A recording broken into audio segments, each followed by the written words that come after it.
చాలా రోజుల తర్వాత మనం ఈ విధంగా మరలా కలుసుకుంటున్నాం. మనం ప్రభు మందిరంలో సంఘ క్షేమాభివృద్ధి కూడిక స్టార్ట్ చేయమా. సంఘ క్షేమాభివృద్ధి కూడిక అంటే సంఘము క్షేమాభివృద్ధి పొందడానికి సహకరించే కూడిక అన్నమాట. సంఘం క్షేమంగా ఉండాలని ఎంతమందికి ఆశ ఉంది? ఇక్కడ సంఘం క్షేమంగా ఉండాలని ఎంతమందికి ఆశ ఉంది? మీ అందరికి ఉంది కాబట్టి వచ్చారు ప్రార్థనకి.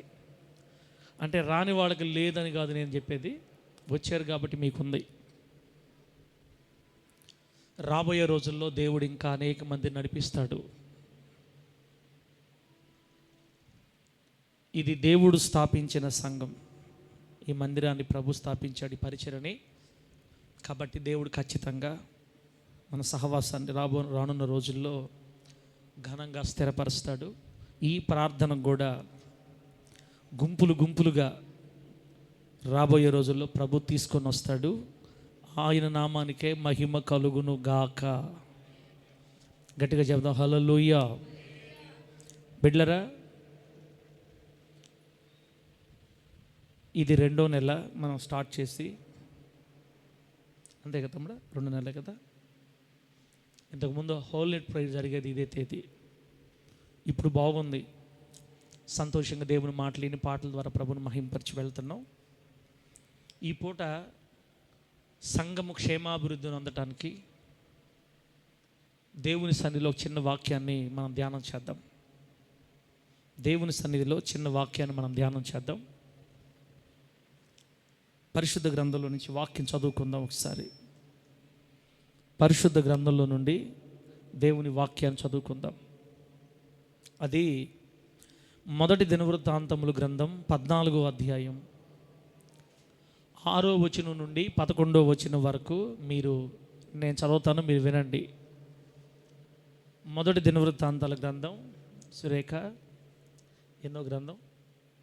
మొదటి దినవృత్తాంతముల గ్రంథం 14వ అధ్యాయం 6వ వచనం నుండి 11వ వచనం వరకు. అక్కడ ఏం రాయబడి ఉంటుందంటే,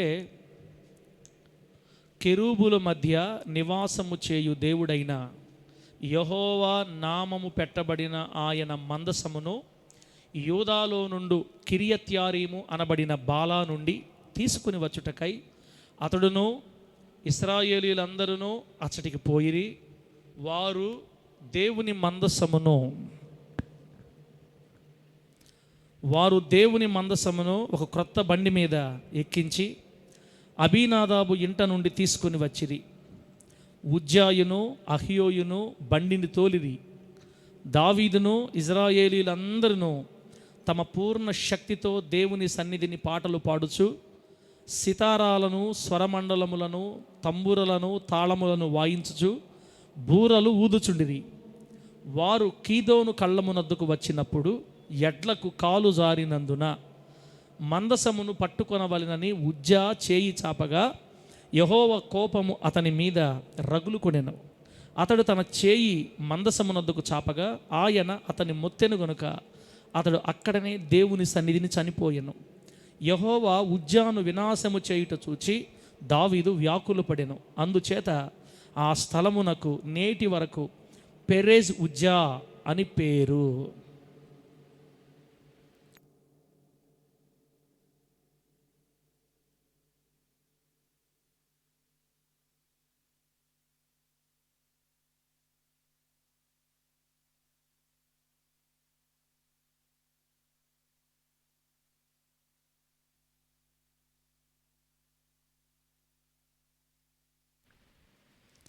దేవుని ప్రియులారా, 13వ అధ్యాయం, 14వ అధ్యాయం చెప్పాను కదా, 13వ అధ్యాయం 6 నుంచి 11 దాకా ఇక్కడ చదివినటువంటి వాక్య భాగాన్ని దేవుడు మనందరికీ అర్థమగునట్లు బోధించి వాక్యానుసారంగా బ్రతికే కృప దేవుడు మనందరికీ ప్రసాదించును గాక.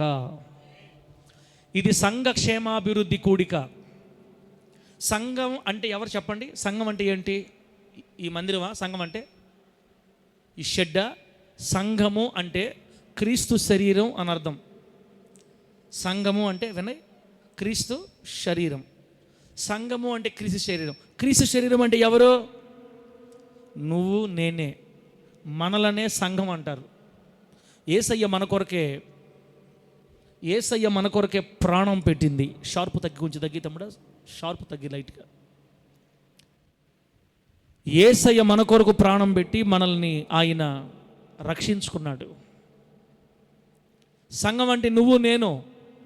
క్షేమాభివృద్ధి పొందాల్సింది నువ్వు నేనే. సంఘ క్షేమము అంటే మనందరం క్షేమంగా ఉండడమే. క్షేమముగా ఉండి అభివృద్ధి పొందడం.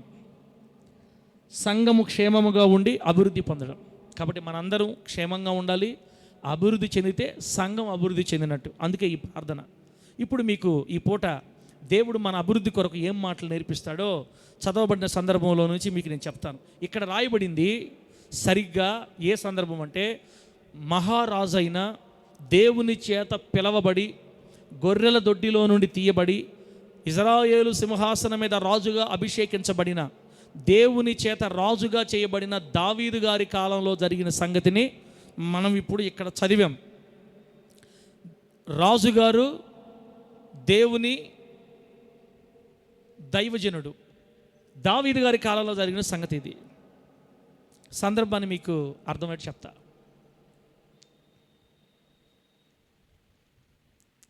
కిరియత్యారీము అనే చోట ఉంది దేవుని మందసం. కిరియత్యారీము అనే చోట ఉన్న దేవుని మందసాన్ని దావీదు గారు కట్టుకున్న నగరులోనికి, నేను ముందే మీకు ఒకసారి చెప్పాను, ప్రభువా నేనేమో దేవదారు మ్రాణులతో చెక్కిన నగరులో కాపురం ఉన్నాను, నీవైతే గుడారపు మాటున, నీ మందసం గుడారపు మాటున ఉంది తెరల చాటున. కాబట్టి నీకు ఒక మందిరం కట్టాలి అని ప్రాధేయపడ్డాడు కదా, ఆశపడ్డాడు కదా. ఆ ఆశపడింది తనకు ఎదురుగా కనబడుతున్న గుడారంలో, తన ఇంట్లోనే, తన నగరులోనే, తనకు సుదూరంలో కనబడుతున్నటువంటి ఆ తెరల మాటున ఉన్న మందసాన్ని చూసి ఆయనకు ఆలోచన వచ్చింది. ఇప్పుడు మనం చదువుకుంటున్నటువంటి ఈ సందర్భంలో ఇంకా మందసం ఆయన దగ్గర రాలేదు. ఆయన ఇంటికి తెచ్చుకోలేదు దేవుని మందసాన్ని. ఇప్పుడు దేవుని మందసం ఎక్కడుందంటే కిరియత్యారీము అనే ఊరిలో కొండ మీద అబీనాదాబు అనే వ్యక్తి ఇంట్లో ఉంది మందసం. ఎప్పటి నుండి ఉంది అక్కడ? ఇంచుమించుగా 60-70 సంవత్సరాలుగా ఆ ఇంట్లోనే ఉండిపోయింది దేవుని మందసం.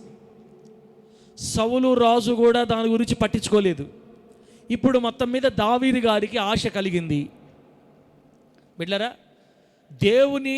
ఎప్పుడు దేవుని కొరకే ఆశ దావీదు గారికి. ఎప్పుడు దైవ సంబంధమైన తలంపులే. ఆయన సింహాసనం మీద కూర్చున్న స్తోత్రం స్తోత్రం స్తోత్రం, యేసయ్యా ఈ సింహాసనం నీ వల్ల కలిగింది, ఈ దయ నీ వల్ల కలిగి, ఎక్కడో గొర్రెలు మేపుకుంటున్నాడు ప్రభువా, ఇక్కడ తీసుకొచ్చి నగరంలో కూర్చోబెట్టే, ఈ వైభవం అంతా నీది కదా ప్రభువా, నువ్వు లేకపోతే నేను ఏమైపోయేవాడినో, నా జీవితకాలం అంతా నీ మందిలోనే నివాసం చేయాలి అయ్యా, నేను నిన్ను ఆయన ఎక్కడ నడిచినా, ఎక్కడ కూర్చున్నా, ఎక్కడ తిరుగుతున్నా దావీదు గారు ఎవరు స్తుతిస్తుంటాడు చెప్ప? ఎవరు స్తుతిస్తుంటాడు? దేవుని స్తుతిస్తూ ఉంటాడు. అందుకే దావీదు గారు అంటే దేవునికి చాలా ఇష్టం. అందుకే దేవుడు దావీదు గారిని ఇంతగా హెచ్చించాడు. దావీదు గారికి ఎప్పుడు దైవ సంబంధం తలంపులే. మనమైతే సొంత పనులు చూసుకుంటాం. కానీ దావీదు గారు రాజు అయిన తర్వాత కూడా 60-70 సంవత్సరాలుగా అబీనాదాబు ఇంట్లో ఉండిపోయింది మందసం. ఆ మందసాన్ని ఎవరు పట్టించుకునేవాళ్ళు లేరు, దాని గురించి ఆలోచించేవాళ్ళు లేరు. కానీ ఆ మందసాన్ని తన ఇంటికి తెచ్చుకోవాలనుకున్నాడు, తన నగరుకు తెచ్చుకోవాలనుకున్నాడు. తన నగరులో ఒక స్థలాన్ని సిద్ధపరిచాడు, ఆ స్థలంలో గుడారం వేశాడు. ఇప్పుడు దేవుని మందసాన్ని ఎవరో ఇంట్లో వదిలేశారు. నా దేవుడు మాట్లాడుతున్న మందసం నాకు కావాలని ఒక పండుగ చాటించి, యెరూషలేము పట్టణం అంతా ఒక పండుగను చాటించి, ఇజ్రాయేలు దేశంలో ఉన్న వారందరినీ పిలిపించి యెరూషలేంకి ఒక పెద్ద పండుగ ఏర్పాటు చేసి, కొండ మీద అబీనాదాబు ఇంట్లో కిరియత్యారీం పట్టణంలో ఉన్నటువంటి దేవుని మందసాన్ని తన నగరుకు తెచ్చుకునే పనిని స్టార్ట్ చేశాడు. దేవునికి స్తోత్రం కలుగును గాక. గట్టి చెప్పండి హల్లెలూయా. బిడ్డలారా, ఇప్పుడు వేలాది మంది ప్రజలను తీసుకొని అబీనాదాబు ఇంటికి పోయాడు. కిరియత్యారీం పట్టణంలో అబీనాదాబు ఇంటికి పోయి ఇప్పుడు మందసాన్ని తీసుకురావాలా. మనం మందసం అన్నప్పుడు ఏం చేయాలంటే, మన నిర్గమకాండంకి వెళ్ళిపోవాలి. మందసం అర్థం అవ్వాలంటే నిర్గమకాండం దగ్గరికి వెళ్ళాలి. మనకు మందసం అర్థం అవ్వాలంటే, మందసం అంటే ఒక పెట్టె, తుమ్మ చెక్కతో చేసిన పెట్టె. నాలుగు ప్రక్కల ఆ పక్క ఈ పక్క మోతకర్రలు ఉంటాయి. నలుగురు మొయ్యాలి దాన్ని. ఆ పెట్టె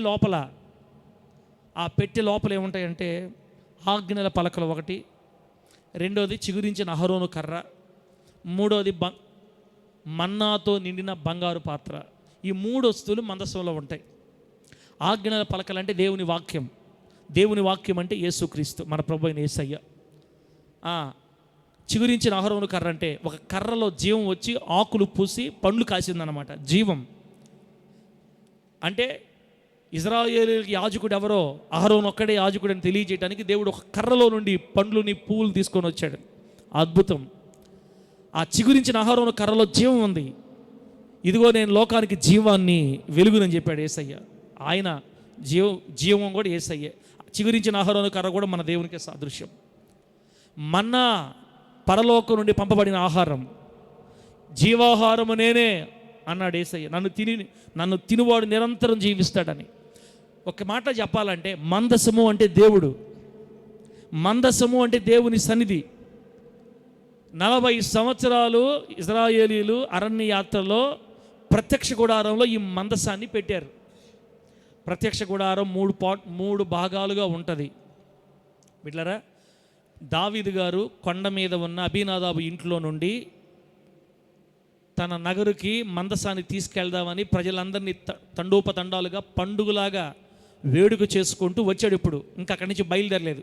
అసలు మందసం అంటే ఏంటో మీకు చెప్తున్నా నేను ఇప్పుడు.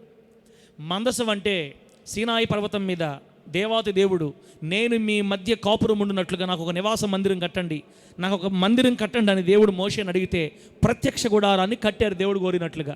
ప్రత్యక్ష గుడారం 3 భాగాలు, మన మందిరం కూడా 3 భాగాలుగానే ఉంటుంది. ప్రత్యక్ష గుడారం పోలికలోనే మన మందిరం కూడా కట్టబడింది. అదిగో ఆ వరండా ఉందే, దాన్ని ఏమంటారంటే ఆవరణం అంటారు.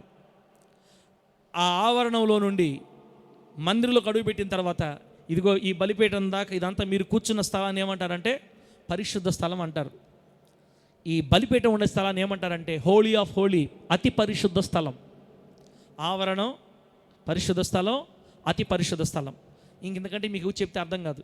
ఇప్పుడు నేను కూర్చున్నటువంటి బలిపీఠం మీద సరిగ్గా ఈ ప్రత్యక్ష గోడలో ఉన్నటువంటి ఈ అతి పరిశుద్ధ స్థలంలో మందసాన్ని పెట్టేవాళ్ళు.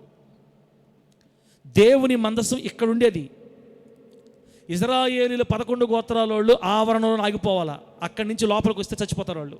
ఆ రోజుల్లో ఆవరణలోనే ఉండి వాళ్ళు బలులు చెల్లించుకొని నుంచి అట్టే వెళ్ళిపోవాలి.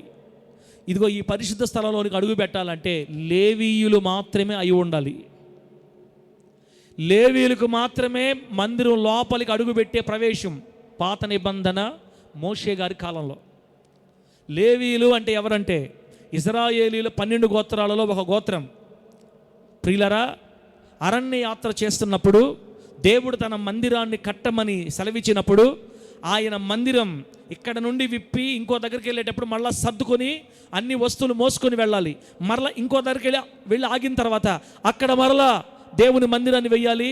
మళ్ళా అన్ని వస్తువులు జాగ్రత్త పెట్టాలి. అక్కడ ఉన్నంతకాలం వాటిని జాగ్రత్త చూసుకోవాలి. మళ్ళీ దేవుడు మేఘం కదిలితే, షకీనా మేఘం కదిలితే, మళ్ళీ దేవుడు కదిలితే మళ్ళీ అన్ని సర్దుకొని మళ్ళీ మోసుకుంటూ పోవాలా.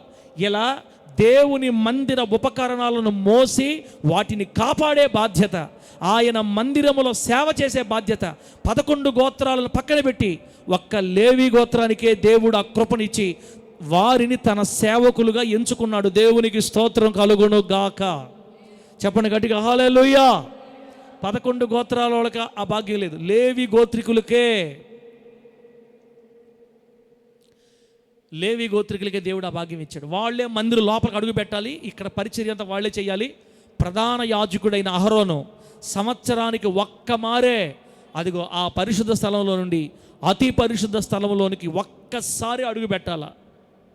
అది కూడా తేడాగా వచ్చాడంటే ఇక్కడికి తాడు కట్టుకొని వస్తాడు. అక్కడి నుంచి తను కట్టుకున్నటువంటి ఆ ఎఫోదుకి, పొడవైన వస్త్ర అంగీకి కింద దానిమ్మ గంటలు ఉంటాయి అన్నమాట.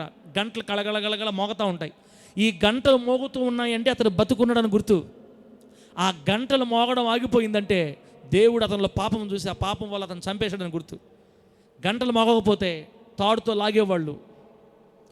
తాడుతో లాగితే బాడీ బయటకు వచ్చేది. ఇక్కడికి ఎవరు రాకూడదు అన్నమాట. అంత స్ట్రిక్ట్ రూల్స్ ఉండేవి అప్పుడు. పరిశుద్ధుడైన దేవుణ్ణి కలుసుకోవడానికి ఎవరూ వచ్చేవాళ్ళు కాదు. దేవునికి ప్రజలకి మధ్యవర్తిత్వం యాజకులు, ప్రధాన యాజకుడు చేసేవాళ్ళు ఆ రోజుల్లో. ఆ మందసం ఇక్కడ ఉండేది. ఈ మందసంలో ఆజ్ఞల పలకలు, చిగురించిన అహరోను కర్ర, మన్నాతో నిండిన బంగారు పాత్ర, ఈ 3 యేసుక్రీస్తు వారికి సాదృశ్యం. మొత్తం మీద ఈ మందసం అంటే యేసయ్య సన్నిధి, దేవుని సన్నిధి అని అర్థం అన్నమాట. ఇప్పుడు దావీదు గారు దేవుని సన్నిధినే తన ఇంటికి తీసుకెళ్లాలని కోరుకుంటున్నాడు. దేవుని సన్నిధినే తన నగరులో ఉండాలని కోరుకుంటున్నాడు. సాక్షాత్తు దేవాతి దేవుడే తన ఇంటికే తీసుకెళ్ళిపోవాలని కోరుకుంటున్నాడు. 60 సంవత్సరాలుగా ఈ మందసం ఎక్కడో కొండ మీద ఉండిపోయింది. ఎవరు పట్టించుకోవాలా? సౌలు రాజు పరిపాలన చేసాడు, ఎవరు పట్టించుకోవాలా? బిడ్డలారా, సౌలు రాజు పరిపాలన చేసిన దాని గురించి ఏం పట్టించుకోవాలా? వదిలేశాడు. తన ఇష్టానుసారంగా పరిపాలన చేశాడు. దేవుడి గురించి తలంపులు లేవు. దేవుడు చెప్పింది ఒకటైతే సౌలు తన ఇష్టానుసారంగా చేసి పతనం అయిపోయాడు. ఇప్పుడు దావీదు గారు పరిపాలనకు వచ్చిన తర్వాత నా దేవుని మందసం ఎక్కడుంది, నా దేవుని మందసం ఎక్కడుంది? అయ్యో, సౌలు గారి కాలంలో మందసాన్ని పట్టించుకున్నవాడు లేడు. నేను అలా కాదు, నా దేవుని మందసాన్ని నా ఇంటికే తీసుకొచ్చుకుంటానని దేవుని గురించిన ఆలోచనలు, దైవత్వాన్ని గురించిన ఆలోచనలు, భక్తిని గురించిన ఆలోచనలు, వాక్యాన్ని గురించిన ఆలోచనలు కలిగిన వాడు కాబట్టి దేవుడు అందరికంటే ఎక్కువగా దావీదును ప్రేమించాడు. దేవునికి స్తోత్రం కలుగును గాక. గట్టి చెప్పండి హల్లెలూయా. ఈరోజు దేవుని మందిరానికి వచ్చిన దేవుని బిడ్డ, నీ ఇంట్లో ఎవరున్నారు? అమ్మా, మన ఇంట్లో ఎవరున్నారు? దేవుని వాక్యం ఉందా? దేవుడు ఉన్నాడన్నా? మన ఇంట్లో దేవుడు ఉన్నాడా? గుండె మీద చెయ్యేసుకొని చెప్పగలుగుతావా? మన ఇంట్లో దేవుడు ఉన్నాడు అంటే అర్థం ఏంటి? ఎప్పుడు మన ఇంట్లో పాటలు ఉంటాయి, దేవుని పాటలు ఉంటాయి. ఎప్పుడు మన ఇంట్లో ప్రార్థన ఉంటుంది. ఎప్పుడు మన ఇంట్లో దేవుని గురించి చర్చ. అమ్మాయి సుసన్నమ్మ, సార్ పోయిన వారం చెప్పాడు కదా, దాని అర్థం ఏంది అసలు? మనం సుసన్నమ్మ ఇంకా దేవుడి కొరకు ఇంకా ఎక్కువ. అమ్మాయి అబ్బాబ్బా అసలు 24 గంటలు పిచ్చి. వినయి గోడకి పెయింట్ వేస్తా కూడా స్తోత్రం స్తోత్రం స్తోత్రం స్తోత్రం స్తోత్రం యేసయ్యా, ఈ గోడకి నేను ఎట్ట పెయింట్ కొడుతున్నాను, నా గోడ పెయింట్ కొట్టు, నా జీవితాన్ని కడుగునైనా, పరిశుద్ధంగా మార్చునైనా, యేసయ్యా స్తోత్రం స్తోత్రం. ఎక్కడికి వెళ్ళినా ఏ పిచ్చి చెప్పండి? ఏ పిచ్చి? దేవుని పిచ్చి. ఎక్కడికి వెళ్ళినా దేవుని పిచ్చి. దావీదు గారు ఎక్కడైనా ఉండు, దేవుడు దేవుడు దేవుడు దేవుడు దేవుడు దేవుడు. నీ ఇంట్లో దేవుడు ఉన్నాడా? మన ఇంట్లో దేవుడు ఉన్నాడా? దావీదు గారు సాక్షాత్తు దేవుని సన్నిధిని తన ఇంటికి తీసుకెళ్ళాలని ఆశపడ్డాడు. దేశమంతటిని కేకవేసి పిలిపించాడు, దండోరా వేయించి. రాకపోతే ఒప్పుకోను, అందరు రావాలా. సకల ప్రాంతాల నుంచి ఇజ్రాయేలు 12 గోత్రాల ప్రజలు గుంపులు గుంపులుగా వేలాది మందిగా యెరూషలేము చేరి వస్తే ఒక పెద్ద వేడుకలాగా బిళ్ళరా అభినాదాబు ఇంట్లో ఉన్న మందసాన్ని తన నగరుకు తీసుకెళ్లాలని కోరుకుంటున్నాడు. సరే, ఇప్పుడు మందసాన్ని ఒక దగ్గర నుంచి ఇంకో దగ్గర తీసుకుపోవాలంటే మోషే గారి ద్వారా ధర్మశాస్త్రంలోనే, అనగా యెహోవా దేవుడే మోషే గారికి కొన్ని నియమాలు చెప్పాడు. ఇదిగో, మందసాన్ని మీరు ఒక దగ్గర నుంచి ఒక దగ్గర తీసుకెళ్ళేటప్పుడు మీరు మీ భుజముల మీద దానిని మోయాలి. ఆమె గట్టిగా. మందసాన్ని ఎలా మోయాలి? భుజాల మీద మోయాలి. నేను ఒక్కడిని తల మీద పెట్టుకొని మోస్తా అంటే కుదరదు. మందసం తల మీద ఉండకూడదు. ఎక్కడ ఉండాలా? భుజాల మీద ఉండాలి. భుజాల మీద ఉంటే మనం కనపడం, మందసం కనపడుతుంటుంది. అంటే యేసయ్యే లోకానికి కనబడాలా, మనం కనపడకూడదు లోకానికి. ఇప్పుడు పాస్టర్లు ఎట్ట అయిపోయినట్టు మా వాళ్ళు, మాలాంటి వాళ్ళు యేసయ్యని తీసి దెబ్బలో కొట్టి, ఇక రోనిపోని డైలాగులు, లేనిపోని పాటలు, లేనిపోని స్టైళ్ళు, అయిపోయింది మా పని. యేసయ్యని తీసి పక్కన పడేసి, చూడండి నన్ను చూడండి, నన్ను చూడండి, నా రంగు చూడండి అని యేసయ్యని భుజాల మీద మోస్తే యేసయ్య కనపడాలా. ఇప్పుడు యేసయ్యని తీసి పక్కన పెట్టి వీళ్ళు కనపడుతున్నారు. అయిపోయింది పరిస్థితి. మందసాన్ని భుజాల మీద మొయ్యాలి. దేవుణ్ణి మన భుజాల మీద మోసుకుంటూ వెళ్ళాలి యాజకుడు. అది కూడా ఎవరు మొయ్యాలి? యాజకులే మొయ్యాలి, లేవీలే మొయ్యాలి. భుజమేల మీద మాత్రమే ఒక చోట నుండి మరి ఒక చోటకి మందసాన్ని మొయ్యాలి. వంతుల వారీగా మొయ్యాలి. ఇన్ని కిలోమీటర్లకు ఒకరైనా మొయ్యాలి. అన్ని ఏర్పాటు చేశాడు దేవుడు. మందసాన్ని మొయ్యాల్సింది కేవలం లేవీలు మాత్రమే, కహాతీయుల వంశపు వారు మాత్రమే మందసాన్ని మొయ్యాలి. అది యాజకులు మాత్రమే మొయ్యాలి. ఎవరి దగ్గర కూడా రాకూడదు. ఇదంతా రూల్స్ తెలుసు దావీదు గారికి. అయితే ఏమైందంటే ఇక్కడ అమ్మా, నేను చెప్పాలనుకున్న పాయింట్ దగ్గర మనం ఇంకా రాలా. జస్ట్ మిమ్మల్ని పాయింట్ దగ్గర తీసుకెళ్తున్నా, ఇంకా మనం ఇంకా పాయింట్ దగ్గర రాలేదు. మీరు శ్రద్ధగా వింటున్న పాయింట్ అర్థం అవుతుంది. ఇప్పుడు దావీదు గారికి ఈ విషయం అన్నీ తెలుసు. మోషే గారి చేత దేవుడు మనకేం చెప్పాడు? భుజాల మీద మాత్రమే మొయ్యాలి, లేవీలు మాత్రమే మొయ్యాలి. లేవీలు రండి అని లేవీలు పిలిపించి వాళ్ళతో భుజాల మీద మోపించడం సంగతి ఏందో మొత్తం మీద సంతోషంలో, నా దేవుడిని నా ఇంటికి తీసుకెళ్తున్న సంతోషంలో, ఆ ఆనందంలో మర్చిపోయాడో, ఆ పరవశంలో ఏమైపోయాడో తెలియదు. కానీ ఏం చేశాడు తెలుసా? ఒక కొత్త బండిని తీసుకొచ్చాడు. ఎద్దుల బండి, పాడి ఆవుల బండి, బులోక్ కార్ట్ అంటారు ఇంగ్లీష్లో. ఎద్దుల బండి, ఒక ఎద్దుల బండిని తీసుకొని వచ్చి దానికి కొత్త, మరి ఇంతవరకు భారాన్ని మోయిన పనిచేయని పాడి ఆవులు కట్టాడు. పాడి ఆవులు కట్టి ఆ కొత్త బండి మీద ఎక్కిచ్చారు దేవుని మందసాన్ని. దేవునికి స్తోత్రం కలుగును గాక. ఇంతవరకు ఆ సిస్టమ్ ఎక్కడ జరగల. ఫస్ట్ సారి దావీదు గారు స్టార్ట్ చేశారు దాన్ని. దేవుడు ఏం చెప్పాడు? మందసాన్ని ఒక దగ్గర నుంచి ఇంకో దగ్గర. మీరు ఎక్కడ చూస్తున్నారంటే, అయ్యా సంఘక్షేమం అంటే ఏదో అనుకున్నాం, ఏదో ఎద్దల బండ్లు, ఏదో మందసాలు, ఏదో కొండలు లోయలు అని చెప్తే మాకు ఏం అర్థం అవుతాయి? అర్థం కాకపోతే నాకు సంబంధం లేదు. మీరు వింటేనే లాస్ట్లో వస్తుంది అసలు సిసలైన సబ్జెక్టు. వినాలా, ఖచ్చితంగా వినాల్సిందే. ఏ బండి తెచ్చాడు? ఏ బండి? పాత బండే, డక్కు బండే, కొత్త బండే? వినయ్, ఇక్కడే ఉండి వినయ్. పాత బండే, డక్కు బండే, కొత్త బండే? కొత్త బండి. ఉందా వాక్యంలో ఆ మాట? ఉందా? మన చదివిన వాక్యంలో ఎన్నో వచ్చిన అది? 7వ వచనం, 13వ 7వ వచనం. వారు దేవుని మందసమును ఒక కొత్త బండి మీద ఎక్కించి అబీనాదాబు ఇంట నుండి తీసుకుని వచ్చిరి. అది దావీదు గారు ఒక కొత్త బండి చేయించి రాహలక ఆ కొత్త బండికి పాడి ఆవులు, అంతవరకు బరువును మోయకుండా ఉన్నటువంటి పాడి ఆవులు కట్టి కొత్త ఎద్దుల్ని, కొత్త బండిని తెచ్చి దేవుని కోసం మరి ఏర్పాటు చేసి దావీదు గారు దాని మీదకి మందసాన్ని ఎక్కించి, ఏ ఇంట్లో అయితే ఇన్ని సంవత్సరాలు ఉండిందో ఆ అబీనాదాబు గారి కొడుకులు, కుమారులు ఉజ్జా, అహియో అనే ఇద్దరిని బండి మీద ఎక్కించారు. వారిద్దరు బండి తోలుతున్నారు.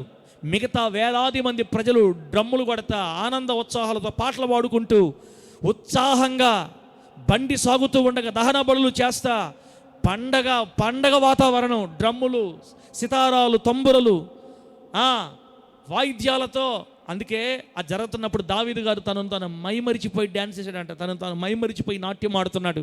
నా దేవుని సన్నిధి నా ఇంటికి వస్తుంది, నా దేవుని సన్నిధి నా ఇంటికి వస్తుందని ఆనందంలో పరవశించిపోయి ఆయన నాట్యం ఆడుతూ నడుచుకుంటా పోతా ఉందండి. సరిగ్గా నాకోను కళ్ళము అని ఒక దగ్గర, కీదోను కళ్ళము అని ఒక దగ్గర రాయబడింది.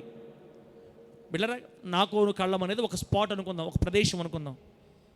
మనకి మీకు గుర్తు చెప్పాలి, మీకు మనం అనుకుంటే అప్పుడప్పుడు అది ఆ 3 తూములు ఉన్నాయే అంటుంటాం మనం. ఆ బ్రిడ్జి ఉంది, మూల టర్నింగ్లో ఒక చెట్టు ఉంది అంటామే. అట్లా ఒక స్పాట్. కీదోను కళ్ళము, నాకోను కళ్ళం దగ్గరికి వచ్చి పాటలు పడకుండా పోతున్నారండి. అకస్మాత్తుగా ఏం జరిగిందంటే, ఎడ్లకు కాలు జారినందున, ఎడ్లకు ఏం జరిగిందట? కాలు జారింది. అది ఎత్తుపల్లాలుగా ఉందేమో స్థలం, ఆ రోడ్డు. బండి మీద మందసం ఉంది.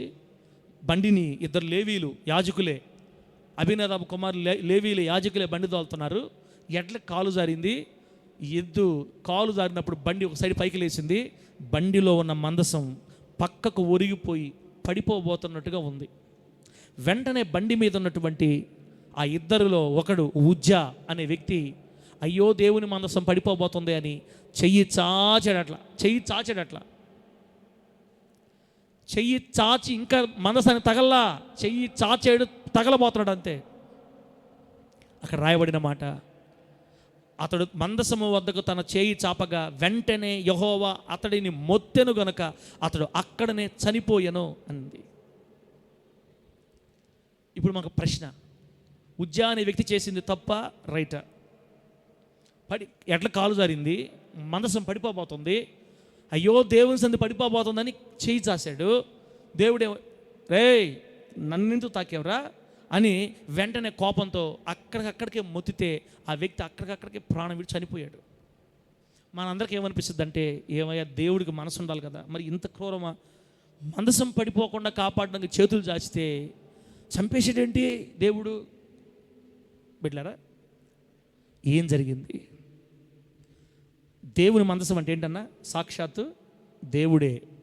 దేవుని మందసం అంటే వాక్యం అనగా దేవుడు, జీవం అనగా దేవుడు, ఆహారం అనగా దేవుడు. ఏ సాక్షాత్తు దేవుణ్ణి మోసుకెళ్తున్న ఎద్దులకి కాలు ఎందుకు జారుతాయి? బిడ్డలారా, ఇక్కడ ఒక మాట చెప్పాలి మీకు. దావీదు గారు క్రమము తప్పి ప్రవర్తించారు. ఇక్కడ దావీదు గారు దేవుని మార్గంలో కాకుండా తన ఆలోచనను అనుసరించి ఒక కొత్త మార్గాన్ని కనిపెట్టాడు. నిజానికి మందసాన్ని ఒక దగ్గర నుంచి ఇంకో దగ్గర తీసుకోపోవాల్సిన దానికి దేవుడు పెట్టిన రూలు భుజముల మీద మాత్రమే మొయ్యాలి. దేవుడికి స్తోత్రం కలుగును గాక. భుజముల మీద మాత్రమే మొయ్యాలి. కానీ దావీదు గారు ఏం చేస్తున్నారు? కొత్త బండి మీద ఎక్కించాడు మందసాన్ని. ఈ సంగతి దేవుడు ఎక్కడ చెప్పలా. అసలు ఇది ఎవరు చేశారో తెలుసా? ఈ విధంగా ఇది ఎక్కడ జరిగిందో తెలుసా? కొన్ని సంవత్సరాలు మనం ముందుకెళితే ఇజ్రాయేలుకి శత్రువులైన ఫిలిస్తీయులు కొత్త బండి మీద మందసాన్ని పెట్టి పంపించారు. రివర్స్ ఫిలిస్తీన్ దేశం నుండి ఇజ్రాయెల్ దేశానికి బండి మీద పంపించారు. అది చూశాడు దావీదు గారు. అది తెలుసు దావీదు గారికి. ఓహో, పలానప్పుడు ఫిలిస్తీన్ బండిలో తీసి పంపించారు కదా, ఇంత దూరం నుంచి అంత దూరం మొయ్యాలంటే మన వాళ్ళు ఏడమోస్తారు. బండి మీద అప్పుడు వచ్చినప్పుడు ఏం కాలేదు కాబట్టి మనం కూడా బండి మీద ఎక్కిద్దామని అనుకున్నాడు. దేవుని త్రోవలను పక్కన పెట్టి సొంత ఆలోచన దావీదు గారు. ఎప్పుడైతే దేవుడు చెప్పిన మార్గంలో భక్తి చేయకుండా, దేవుడు చెప్పిన మార్గంలో తన పని జరిగించకుండా, దేవుడు చెప్పిన మార్గంలో సేవ చేయకుండా, దేవుడు చెప్పిన త్రోవల్లో దేవుని పరిచయం జరిగించకుండా సొంత ఇష్టాలు, సొంత ఆలోచనలు, సొంత ట్రిక్స్ ప్లే చేసి మన ఇష్టానుసారంగా దేవుని పని జరిగిస్తే ఎడ్లకు కాలు జారుతాయి. దేవుడే ఎడ్లకు కాలు జారినట్టు చేశాడు. మందసం పడిపోతుంది అనుకోండి, దేవుడు అందులో ఉండే దేవుని వాక్యం, దేవుని సన్నిధి గాల్లో తేలుతుందంత. అట్లాగే ఆమె చెప్పండి గట్టిగా. ఎద్దులు పడిపోతాయి కానీ మందసం నిలబడద్ది. దేవుడు తండ్రి కదా, ఎందుకు పడిపోద్ది? ఇప్పుడు మీకు బాగా అర్థం అవ్వాలంటే ఇప్పుడు మన రాష్ట్రానికి ప్రధానమంత్రి ఎవరు, ముఖ్యమంత్రి ఎవరు? ఇప్పుడు మన రాష్ట్రానికి నారా చంద్రబాబు నాయుడు గారు. ఇప్పుడు ఒకవేళ ఆయనకి మనకి ఏదైనా బంధుత్వమో సంబంధమో దూర పరిచయం ఉందనుకుందాం, ఓకే. అట్లా లేదులే, ఏ పరిచయం లేదు. మన రాష్ట్ర మన ముఖ్యమంత్రి మన ప్రాంతానికి వచ్చి ఎవరిని దర్శించడానికి వస్తే నేరుగా ఆయన దగ్గరికి పోయి, ముఖ్యమంత్రి గారు బాగున్నారా, చాలా చాలా మిమ్మల్ని చూసి చాలా సంతోషిస్తున్నాం, ఇట్లా రండని భుజాల మీద చేసుకుని పోతాం. మన ఊరికి వచ్చిన ముఖ్యమంత్రి గారి దగ్గరికి వెళ్ళి నేరుగా ఆయన భుజాల మీద చేతులు వేస్తే మనల్ని ఏం చేస్తారు చెప్పండి? ఎంత మంచివాడు వినయ్, చాలా మంచి పని చేసావు, ముఖ్యమంత్రి మీద చేతులు వేసావు, నువ్వు భుజాల మీద చేతులు వేసావు నువ్వు అంటారా? ఆయన ఈ రాష్ట్రానికి ప్రథమ పౌరుడు. ఆయన హోదా వేరే, ఆయన ఆధిపత్యం వేరు. ఆయన మనకు తెలిసినంత మాత్రాన, మన రాష్ట్రానికి ముఖ్యమంత్రి అయినంత మాత్రాన అందరూ వీళ్ళు ఆయన మీద చేతులు వేయకూడదు. ఆయన స్థాయి వేరు, ఆయన రేంజ్ వేరు, మన స్థాయి వేరు. మన స్థితికి తగినట్టు మనం ఉండాలా.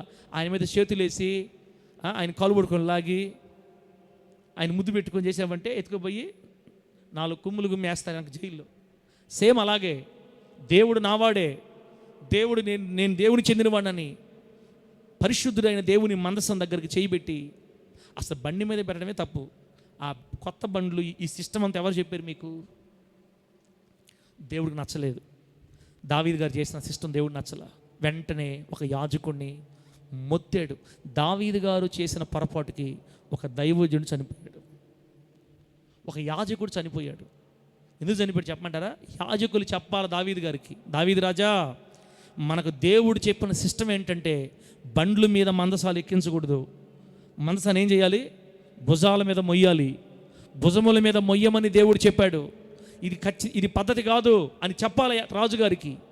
వీళ్ళు అంతకంటే ముందే మేమేడ మోస్తానని మంచి పని జరిగింది, ఎత్తు తొందరగా బండి మీద అని ఎత్తి బండి మీద పెట్టారు. ఎడ్ల కాలు జారింది, చేయి జాచాడు, అక్కడే చనిపోయాడు. వెంటనే దావీదు గారికి భయం కలిగి, అయ్యో దేవుని కోపం ఎంత ఘోరంగా ఉంటే, ఇంత కఠినంగా ఉంటే, అమ్మో ఆయన కోపం పుట్టించి ఉజ్జ చనిపోయాడు. ఇటువంటి సమయంలో మందసాన్ని తీసుకెళ్ళి నా ఇంట్లో నేను యోగ్యుని కాదు నాయనో, ఇక్కడ నుండి దేవుని మనసు ఒక్క అడుగు కూడా ముందు తగలకూడదు. అయ్యా ఇక్కడ యాజకులు ఎవరున్నారు, ఎవరింట్లో ఈ మందసాన్ని పెట్టుకుంటారు అంటే వాళ్ళలో ఒక ఆయన చెయ్యెత్తాడు. ఆయన పేరు ఒబేదెదోము. అయ్యా నా ఇంట్లో పెట్టుకుంటాను అయ్యా దేవుని మందసాన్ని అంటే, అక్కడి నుంచి దగ్గరలో వాళ్ళ ఇంట్లోకి తీసుకెళ్ళి వాళ్ళ ఇంట్లో మందసాన్ని పెట్టి దావీదు గారు ఇంటికి వెళ్ళిపోయారు. ఎక్కడో అక్కడ మళ్ళీ ఇంటికి పంపించేశాడు అందరినీ. ఇళ్ళకి వెళ్ళిపోయారు, వారు వారి ప్రాంతాలకు వెళ్ళిపోయారు. ఒబేదేదోము ఇంట్లో దేవుని మందస్సు 3 నెలలు నింది. 3 నెలలు దేవుని మందస్సు ఒబేదేదోము ఇంట్లో ఉండటం వల్ల, దేవుడే ఒబేదేదోము ఇంట్లో ఉండడం వల్ల ఒబేదేదోముని దేవుడు బలముగా ఘనముగా ఆశీర్వదించాడంట. ఒబేదేదోముని, అతని ఇంటి వారిని, అతను కలిగిన సమస్తాన్ని దేవుడు దీవించిన సంగతి దావీదు గారికి విని ధైర్యం తెచ్చుకొని దావీదు గారు మరలా వచ్చి ప్రజలు తీసుకొని వచ్చి ఈసారి బండి మీద కాకుండా లేవీలు భుజాల మీద మోసుకొని క్షేమంగా తన నగరు తీసుకెళ్ళిపోయాడు. దేవునికి స్తోత్రం కలుగును గాక. గట్టిగా చెప్పండి హల్లెలూయా. ఇంకోసారి చెప్పండి గట్టిగా, ఇంకొకసారి చెప్పండి గట్టిగా. ఇప్పుడు దాకా నేనేం చెప్పాను? సంఘ క్షేమాభివృద్ధి కోసం ప్రభు మాట్లాడుతున్నాడు. ఇంకా మీకు పాయింట్ రాలేదు కూడా అర్థం కాలే మీకు.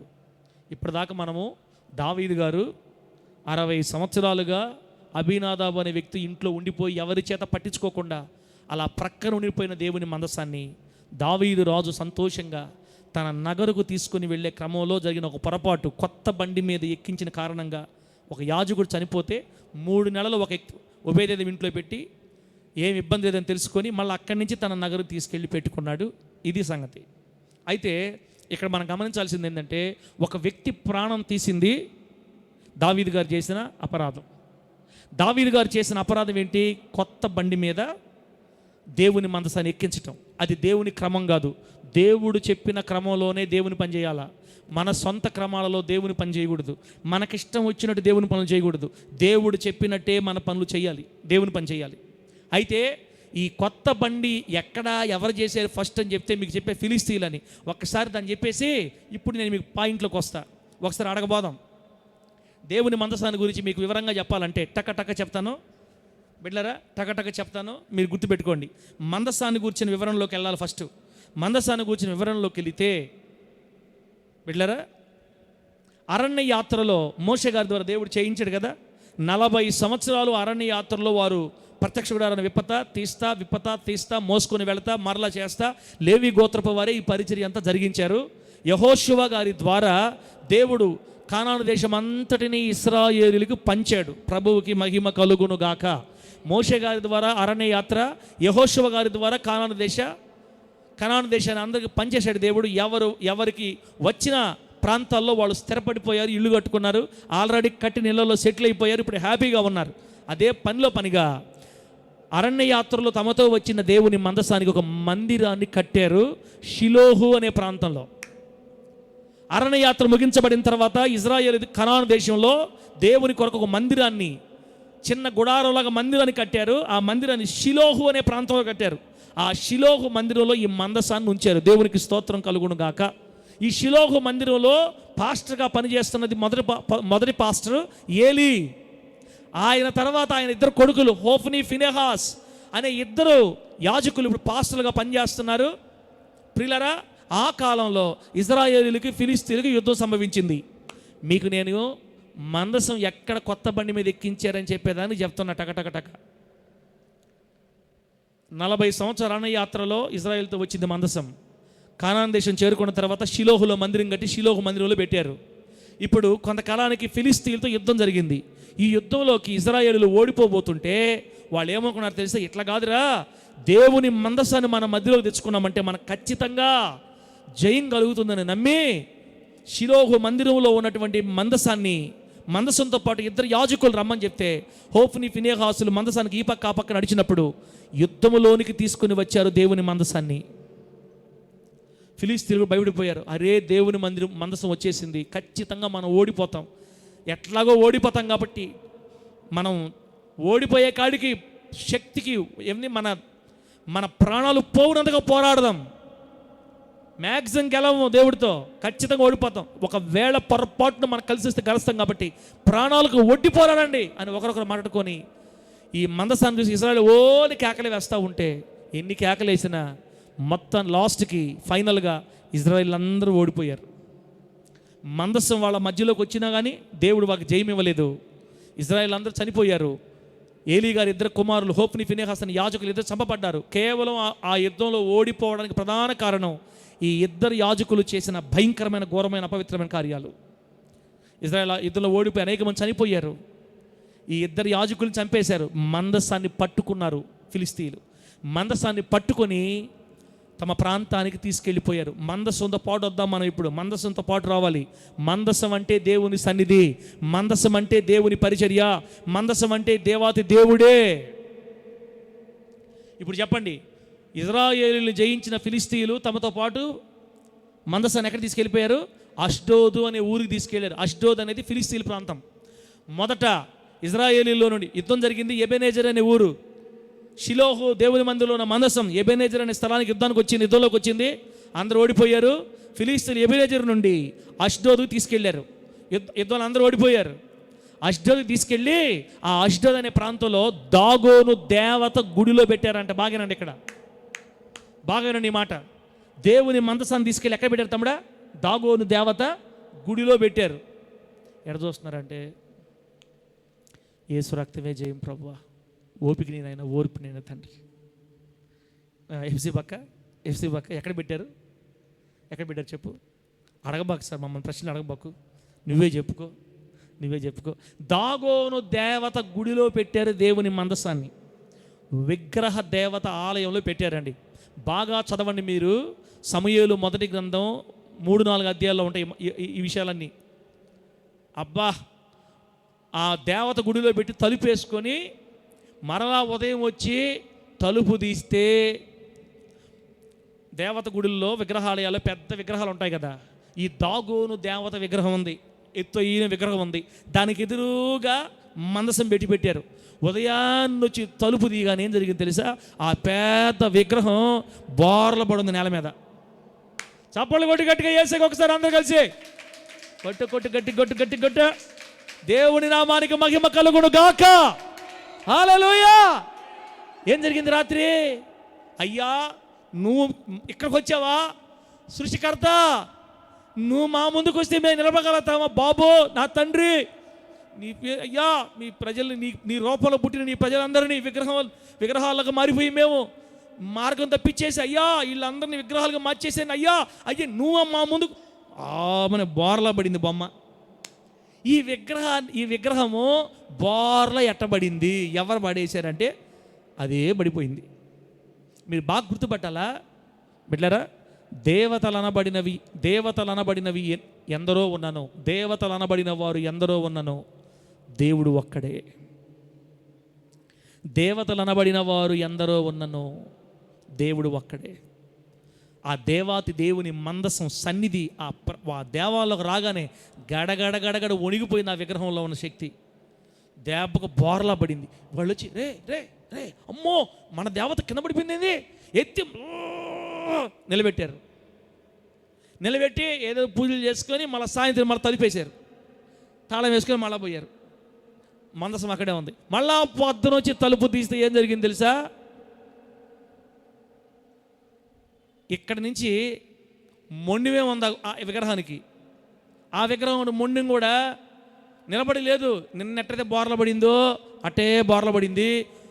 చేతులు కాళ్ళను పక్కన పడిపోయినాయి. మెడకా నుంచి కింద భాగం వరకే ఆడబడింది. కాళ్ళు చేతులు మొత్తం దూరం ఇసిరేపడి ఉన్నాయి. ఎవరు చేసేదంతా? దాగోను దేవత విగ్రహం కాళ్ళు చేతులు తెగి దూరంగా పడిపోతే మొండి ఉంది అక్కడ. వాళ్ళకి అర్థమైపోయింది, మా దేవత మొండెం కాళ్ళు చేతులు పక్కన పడ్డాయి అంటే యెహోవా దేవుని మందసం ఈ గుడిలో ఉంటే ఇక ఎన్ని బొమ్మలు పెట్టినా బొమ్మలన్నీ పగిలిపోతూ ఉంటాయి అర్థమైపోయింది వాళ్ళకి. అంతలో ఏం జరిగింది తెలుసా? అక్కడ వాక్యం రాయబడిన మాటలు ఇవన్నీ. ఏం జరిగింది తెలుసా? ఈ అష్డోదులో ఉండే వాళ్ళందరి మీదకి దేవుడు తెగులు రేపాడంట. తెగులు ఏం తెగులు తెలుసా? గడ్డలు, ఎక్కడ మర్మస్థలాల్లో గడ్డలు, భయంకర గడ్డలు లేపాడంట దేవుడు. ఆ గడ్డల బాధ పడలేక అరస్తుంటే వాళ్ళ కేకలు ఆకాశానికి వినపడుతున్నాయి. నేను సొంతగా చెప్పే మాటలు కాదు, బైబిల్లో ఉన్నాయి. గుళ్ళో యెహోవా మందసం ముందు బొమ్మ కింద పడి కాళ్ళు తిరిగిపోయినాయి. ఊరు మొత్తం ప్రజలందరికీ గడ్డలు లేగితే ఆ గడ్డలకు తట్టుకోలేక కేకలేసి ఎందరో చనిపోతున్నారు. 3 రోజుల్లో తక్కమెక్క అయిపోయిన ప్రాంతం అంతా. అప్పటికే 1 వారం 2 వారాలు ఓచుకుని చచ్చిపోయే వాళ్ళు ఎక్కువైపోతున్నారంతే. తింతలో గడ్డలు వాసన. లాస్ట్కి అర్థమైంది. ఈ శకునాలు చెప్పేవాళ్ళని, సోదరులు చెప్పేవాళ్ళు అడిగారు, ఏంది ఇది అని అడిగితే, ఇదిగో యెహోవా దేవుని మందసం మన ప్రాంతానికి రావడం వల్ల ఆయన శాపం మన మీద పనిచేస్తుందిరా బాబు. అదిగో ఆ మందసం వల్ల ఈ బాధలన్నీ మనకే. దేవుని నామానికి మహిమ కలుగును గాక. దెబ్బకు వాళ్ళందరూ భయపడిపోయి ఆ మందసాన్ని పట్టుకొని ఏం చేశారు తెలుసా, అష్డోద్ అనే ఊరు నుండి గాతు అనే ప్రాంతానికి తీసుకొని వచ్చారు. మందసం చరిత్ర మీకు తెలియాలంటే కట్ట రాసి పెట్టుకోండి. 40 సంవత్సరాల అరణ్యయాత్ర తర్వాత షిలోహులోకి వచ్చింది. షిలోహులో నుండి ఎబెనెజర్ అనే యుద్ధంలోకి వచ్చింది. యుద్ధంలో నుండి అష్డోదుకు పోయింది. అష్డోదులో గడ్డలు విగ్రహ దేవాలయం పగిలిపోయినందువల్ల వాళ్ళకి అర్థమైపోయి గాతుకు తీసుకొని వచ్చారు. గాతు పట్టణంలో కొన్ని రోజులు పెట్టారండి. అక్కడ ఎట్లాంటి గడ్డలు వచ్చాయో ఇక్కడ వాళ్ళు అడుగు పెట్టగానే మందసం అక్కడ గడ్డలు రేగినాయి. అష్డోదులో ఉన్న వారి కంటే గాతులో ఉన్న వాళ్ళు బీభత్సంగా చనిపోతున్నారు. అసలు చిన్నపిల్లలు, పెద్దలు, ముసలివారు గడ్డలతో చచ్చిపోతున్నారు అంతే. అబ్బో, ఏం అద్భుతాలండి అసలు. మందసం నిజదేవుడైన యెహోవా దేవుని సన్నిధి. విగ్రహారాధికుల మధ్యకి వెళ్ళేసరికి దేవుడు వాళ్ళు ఒప్పుకోవాలా. ఇది ఉండాల్సింది నా ప్రజల మధ్య ఉండాలి. మీరెవరు తీసుకొస్తారా, మీరేమనుకుంటున్నారా నన్నని. దేవుడు గాతులో ఉన్న వాళ్ళందరిని గడ్డలతో మొత్తితే ఈ సంగతి చుట్టుపక్కల ప్రాంతం విస్తరించిపోయింది. గాతు వాళ్ళు భయపడిపోయి రాత్రి ఏం చేసి తెలుసా, గాతు నుండి ఎక్రోన్ అనే ఊరు తీసుకెళ్లారు. మళ్ళీ ఈ ఎక్రోన్ అనే ఊరు తీసుకెళ్ళిన తర్వాత ఉదయం లేచేసరికి ఎక్రోన్లో ఉంది, ఒరే అక్కడ అందరు చచ్చిపోతే మనం చంపాలని నీళ్ళు రాత్రి తీసుకొచ్చి మన ఊర్లో పెట్టారే, పిలవంటారు అందరని. ఫిలిస్తీన్ల 5 సర్దార్లను పిలిపించి, అయ్యా అక్కడ చచ్చిన చాలక మమ్మల్ని చంపాలని తీసుకొని వచ్చారా, అయితే ఏం చేద్దాంరా, ఇదిగో ఇశ్రాయేలుల దేవుడైన యెహోవా మాత్రమే ఈ విధమైన కార్యాలు చేయగలడు. మనం విన్నాం కదా, ఎర్ర సముద్రమును చీల్చిన దేవుడినా. ఆమేన్ చెప్పండి గట్టిగా. 40 సంవత్సరాల యాత్రలో తన ప్రజలు నడిపించిన వాడు, బండ నుండి నీటిని ప్రవహింపజేసిన వాడు. వాళ్ళు చెప్పుకున్నారు ఈ మాటలన్నీ. ఇదిగో ఐగుప్తు దేశం ఫరో కూడా మనలాగే కఠినుడయ్యి పంపిండ్రా ప్రజలంటే పంపించకుండా ఉన్నందుకు అతలాకుతలం అయిపోయింది ఐగుప్తు అంతా. కప్పలు, ఈగలు మీరు లేట్ చేస్తే ఆ ఈగలు ఆ కప్పలు మన మీద వస్తాయి. వద్దు బాబో వద్దు, యెహోవా దేవుని మందసాన్ని నేరుగా మొదలు పంపించేద్దాం అని ఏం చేశారు తెలుసా, అందరు కలిసి మాట్లాడుకొని ఒక కొత్త బండిని తెచ్చారంట. దేవునికి స్తోత్రం కలుగును గాక. సమూయేలు మొదటి గ్రంథం 4-5 అధ్యాయాలు ఉంటుంది ఈ మాట. కొత్త బండిని తీసుకొని వచ్చి ఆ కొత్త బండి మీద ఈ మందసాన్ని ఎక్కించి 2 పాడి ఆవుల్ని, అంటే ఇంకా పిల్లల్ని, చిన్న పిల్లల దూడలను కన్నాయి. ఇంకా వాటి మీద ఏ బండి మోపలేదు. పిల్లల్ని వదిలిపెట్టి ఉండలేవు మామూలుగా. పిల్లలు వదిలిపెట్టి అవి పని చేయలేవు, దూడలను ఎత్తుక్కుంటాయి మామూలుగా. వీళ్ళందరూ ఏమనుకున్నారంటే, ఇదిగో కొత్త పాడి ఆవులు తెచ్చి బండికి కడదాం, ఈ బండి మీద దేవుని మందిరం పెడదాం, మందసం పెడదాం. ఈ దేవుని మందసాన్ని మన ఊరిలో మన ఊరిలోకి తీసుకొచ్చినందుకు క్షమాపణగా, దేవునికి కానుకలుగా, ఆ యెహోవా దేవుని కానుకలుగా మన గడ్డలు వచ్చాయే, ఈ గడ్డల రూపంలో బంగారు గడ్డలు చేద్దాం. బంగారు గడ్డలు. ఏ గడ్డలు అంట? బంగారు గడ్డలు. అదే ఇప్పుడు బంగారు కాలు, బంగారు ముక్కు, బంగారు చెయ్యి, బంగారు తల ఇప్పుడు చేస్తున్నారు కదా, అయ్యే ఇప్పుడు దాకా వస్తున్నాయన్నమాట. 1000 సంవత్సరాల నుంచి ఈ రూల్స్.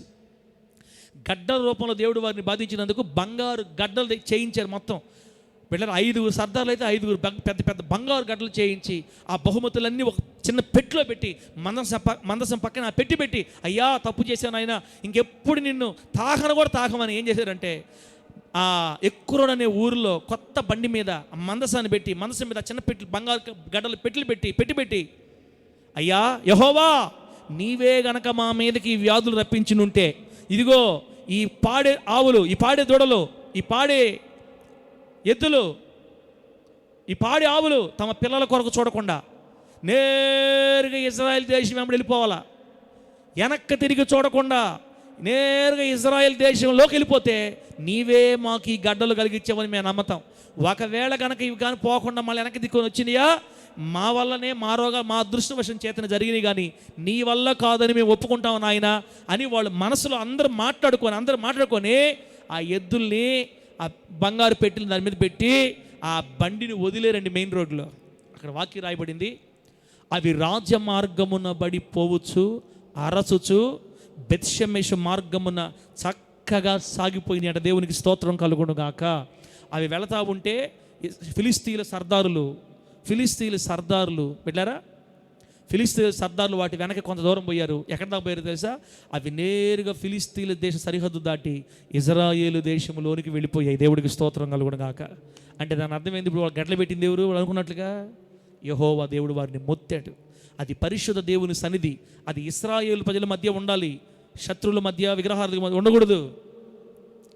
అప్పుడు వాళ్ళు అనుకున్నారు, అయ్యో నిజంగా దేవుడే మనల్ని మొత్తాడు, అమ్మో ఇంకొకసారి ఈ మందసాన్ని మనం తెచ్చుకోకూడదని. అదిగో వాళ్ళు పెట్టారు కొత్త బండి మీద వాళ్ళు ఎక్కించారనమాట. ఇది చూశాడు దావీదు గారు. ఇది గుర్తుపెట్టుకున్నాడు దావీదు గారు. ఓహో, ఫలానప్పుడు వాళ్ళు కొత్త బండిని పంపించారు కదా, అప్పుడు ఏం కాలేదే, ఇప్పుడు కూడా కొత్త బండి మీద తీసుకెళ్దాం అనుకున్నాను అనమాట. బిడ్డలారా, ఇప్పుడు మీకు వరుస అర్థమైందా? 40 సంవత్సరాల అరణ్యయాత్ర తర్వాత షిలోహులో మందిరంలో మందసం, షిలోహు మందిరంలో నుండి ఎబెనెజర్ స్థలానికి యుద్ధంలోకి, ఎబెనెజర్లో నుండి అష్డోదుకి, అష్డోదు నుండి గాతుకి, గాతు నుండి ఎక్రోనుకి, ఎక్రోను నుండి డైరెక్ట్గా ఇప్పుడు మరలా ఇశ్రాయేల్ దేశం బెత్షెమెషు అనే పట్టణం. బెత్షెమెషు పట్టణం దగ్గరకు వచ్చి యెహోషువ అనే వ్యక్తి పొలం దగ్గర ఆ బండ్లు ఆగిపోయినాయి అంట. ఆ ఎద్దల బండి ఆగిపోయింది. ఆ పొలంలో పనిచేసుకుంటున్న వాళ్ళు మందసాన్ని, అయ్యో మన దేవుని మందసం వచ్చిందని సంతోషంగా ఆ పొలంలోంచి బయటకు వచ్చి ఆ ఊరు వారి అందరిని పిలిపించి ఎంతో ఆనందంగా సంతోషించి ఉత్సహించి వచ్చిన ఎద్దుల్నే ఆవుల్నే వధించి దేవునికి బలి చెల్లించి ప్రభువుకి స్తోత్రాలు చెల్లించిన తర్వాత వాళ్ళు ఏం చేశారు తెలుసా? ఇజ్రాయేల్లే కదా, వాళ్ళు కూడా రూల్ తెలుసు కదా, దేవుని మందసాన్ని లేవీలే తాకాలి, మనం తాకూడదు తెలుసు కదా. వాళ్ళు ఏం చేశారంటే మరి మర్చిపోయారో, వీళ్ళు మోషే గారు ఉన్న దినాల్లో ఉన్నవాళ్ళు కాదు, వీళ్ళు కొత్త వాళ్ళు, వాళ్ళ పిల్లలు వీళ్ళు మర్చిపోయారు. యెహోవా దేవుని మందసాన్ని తెరిచి చూశారంట. అబ్బా, ఏం చేశారు? యెహోవా దేవుని మందసాన్ని తెరిచి చూశారు. అలా దేవుని మందసమును తెరిచినందుకు 50,075 మందిని చంపాడు దేవుడు ఆ రోజు. ఎన్ని వేల మంది అక్క? 50,075 మంది ఆయన మందసాన్ని తెరిచినందుకు. బిడ్డలారా, ఇవన్నీ మీకు ఎందుకు చెప్తున్నానంటే, దేవుని పనిని దేవునికి ఇష్టం వచ్చినట్టు మనం చేయాలి. మనకిష్టం వచ్చినట్టు దేవుని పనిని చేస్తే భయంకరమైన ప్రమాదాలు ఉన్నాయి మనకి. దేవుని పని లేదా దేవుని సన్నిధిలో లేదా దేవుని విషయంలో మనం చేసే భక్తి దేవుడు చెప్పిన మార్గాల్లో ఉండాలా, లేదా దేవుని సేవకులు దేవుడు చెప్పిన మార్గాల్లో భక్తిని చేయాలి. తమకిష్టం వచ్చిన మార్గాల్లో భక్తి చేయకూడదు. మందసాన్ని తెరవకూడదు అన్నది చాలా కఠినమైన ఆజ్ఞ. అది దేవుని ఇల్లు, దేవుని నివాసం, దేవుని సన్నిధి. వాళ్ళు తెరిచి చూస్తే 2-3 తెరిచి చూశారండి. ఆ ఊరిలో ఉన్న వాళ్ళందరినీ మొత్తాడు దేవుడు. 50,000 మంది చనిపోతే వాళ్ళు కలవరపడిపోయి భయాక్రాంతులైపోయి, ఇంత ఘోరముగా మేము సంహరించబడ్డాం, ఇక ఈ మందస్సు మా మధ్య ఉండకూడదని వాళ్ళకి కాస్త దూరంలో ఉన్న కిరియత్యారీం అనే ఊరు వారికి సమాచారం ఇస్తే, ఆ కిరియత్యారీం నుండి కొందరు వచ్చి ఈ మందసాన్ని మోసుకొని వెళ్ళారు. యాజకులు మోసుకొని వెళ్ళి ఆ కిరియత్యారీం పట్టణంలో కొండ మీద నుండే అబీనాదాబు అనే ఒక లేవీని ఇంట్లో పెట్టారు. ఆ అబీనాదాబు ఇంట్లో పెట్టిన ఆ మందసాన్ని సంరక్షించడానికి అతని కుమారుడైన ఎలియాజర్ను ప్రతిష్ఠించారంట. ఇక అక్కడ నుండి మందసము బాధ్యత ఎలియాజర్ది. అక్కడ నుండి 20 సంవత్సరాల పాటు ఆ ఇంట్లోనే ఆ మందసు ఉండిపోయినట్టుగా ఆ సమూయేలు గ్రంథ 1వ అధ్యాయంలో రాయబడిన సంగతి. ప్రభు నామానికి మహిమ కలుగునుగాక. అంటే చెప్పండి హల్లెలూయా. ఇది జరిగిన 20 సంవత్సరాల తర్వాత సమూయేలు గారు సౌలును రాజుగా చేస్తాడు. సౌలు రాజుగా వచ్చి పరిపాలించింది 40 సంవత్సరాలు. ఇదొక 20, అదొక 40, ఎంత? 60. సౌలు గారు చనిపోయిన తర్వాత దావీదు రాజు అవుతాడు. దావీదు రాజు 2-3 సంవత్సరాలకి, అంటే 63-65 సంవత్సరాలకి దావీదు గారి గుండెల్లో కలిగింది ఆశ, నా దేవుని మందసం ఎక్కడా, నా దేవుని మందసం ఏమైపోయింది, ఇజ్రాయేలీల్ని నా పితరుల్ని అరణ్య యాత్ర నడిపించిన నా దేవుని మందసం ఎక్కడుందని దావీదు గారు దేవుని మీద అత్యాసక్తి కలవాడి వెతుక్కున్నాడు దేవుణ్ణి. సౌలు 40 సంవత్సరాలు రాజ్య పరిపాలన చేస్తే కనీసం దేవుని మందసాన్ని గురించి ఆలోచన కూడా లేదు. ఆ సంవత్సరాలలో బ్రతికున్న అనేక మంది యాజకులకు ఆ తలంపు లేదు. దేవుని సన్నిధిని గురించిన తలంపే లేని యాజకులు అయిపోయారు. లేవీలు పూర్తిగా మర్చిపోయారు దేవుణ్ణి. కానీ దావీదు గారు మాత్రం రాజు అయిన తర్వాత నా దేవుని మందసాన్ని ఎక్కడో కొండ మీద పెట్టడం ఏంటి, నా ఇంట్లో పెట్టుకుంటానని తీసుకొచ్చుకొని ఇంట్లో పెట్టుకున్నాడు. ఇంట్లో పెట్టుకున్న కొంతకాలానికి నా దేవునికి మందిరం కట్టాలన్న ఆశ కలిగింది. దేవుడికి స్తోత్రం కలుగును గాక. గట్టి చెప్పండి హల్లెలూయా. ఆ ఆశను చూసిన దేవుడు దావీదు గారి కుమారుడైన సొలొమోను గారి ద్వారా చక్కని ఘనమైన, ప్రపంచంలోని అత్యంత సుందరమైన శ్రేష్టమైన మందిరాన్ని సొలొమోను చేత దేవుడు కట్టించుకున్నాడు. ఇది చరిత్ర, ఇది సంగతి. ఇప్పుడు మీకు వెళ్ళారా ఆ మూలవాక్యం అంతా, దానికి సంబంధించిన మొత్తం నేను మీకు చెప్పేశాను.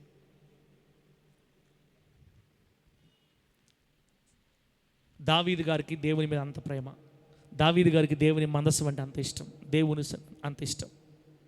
అయితే ఇదంతా మీకు ఎందుకు చెప్పానంటే, ఇదంతా మీకు ఎందుకు చెప్పానంటే, ఇప్పుడు రాసుకోండి అంశం పేరు, ఇప్పుడు రాసుకోండి అంశం పేరు. 10-15 నిమిషాలు ఆపేస్తాను నేను. ప్రార్థన చేసుకుందాం. మీకు తమ్ముడు అది 5 నిమిషాలు లేటా ఆ టైము? చూడన్నా ఒకసారి చూడమ్మా, అది కరెక్టేనా? అది లేట్ కదా. అంశం పేరు ఏంటంటే దేవుని సేవలో కొత్త బండి. రాసుకోండి, దేవుని సేవలో కొత్త బండి అంశం పేరు. అంటే అర్థమైంది, దేవుడు చెయ్యమన్న విధానంలో దేవుని సేవ చేయాలి.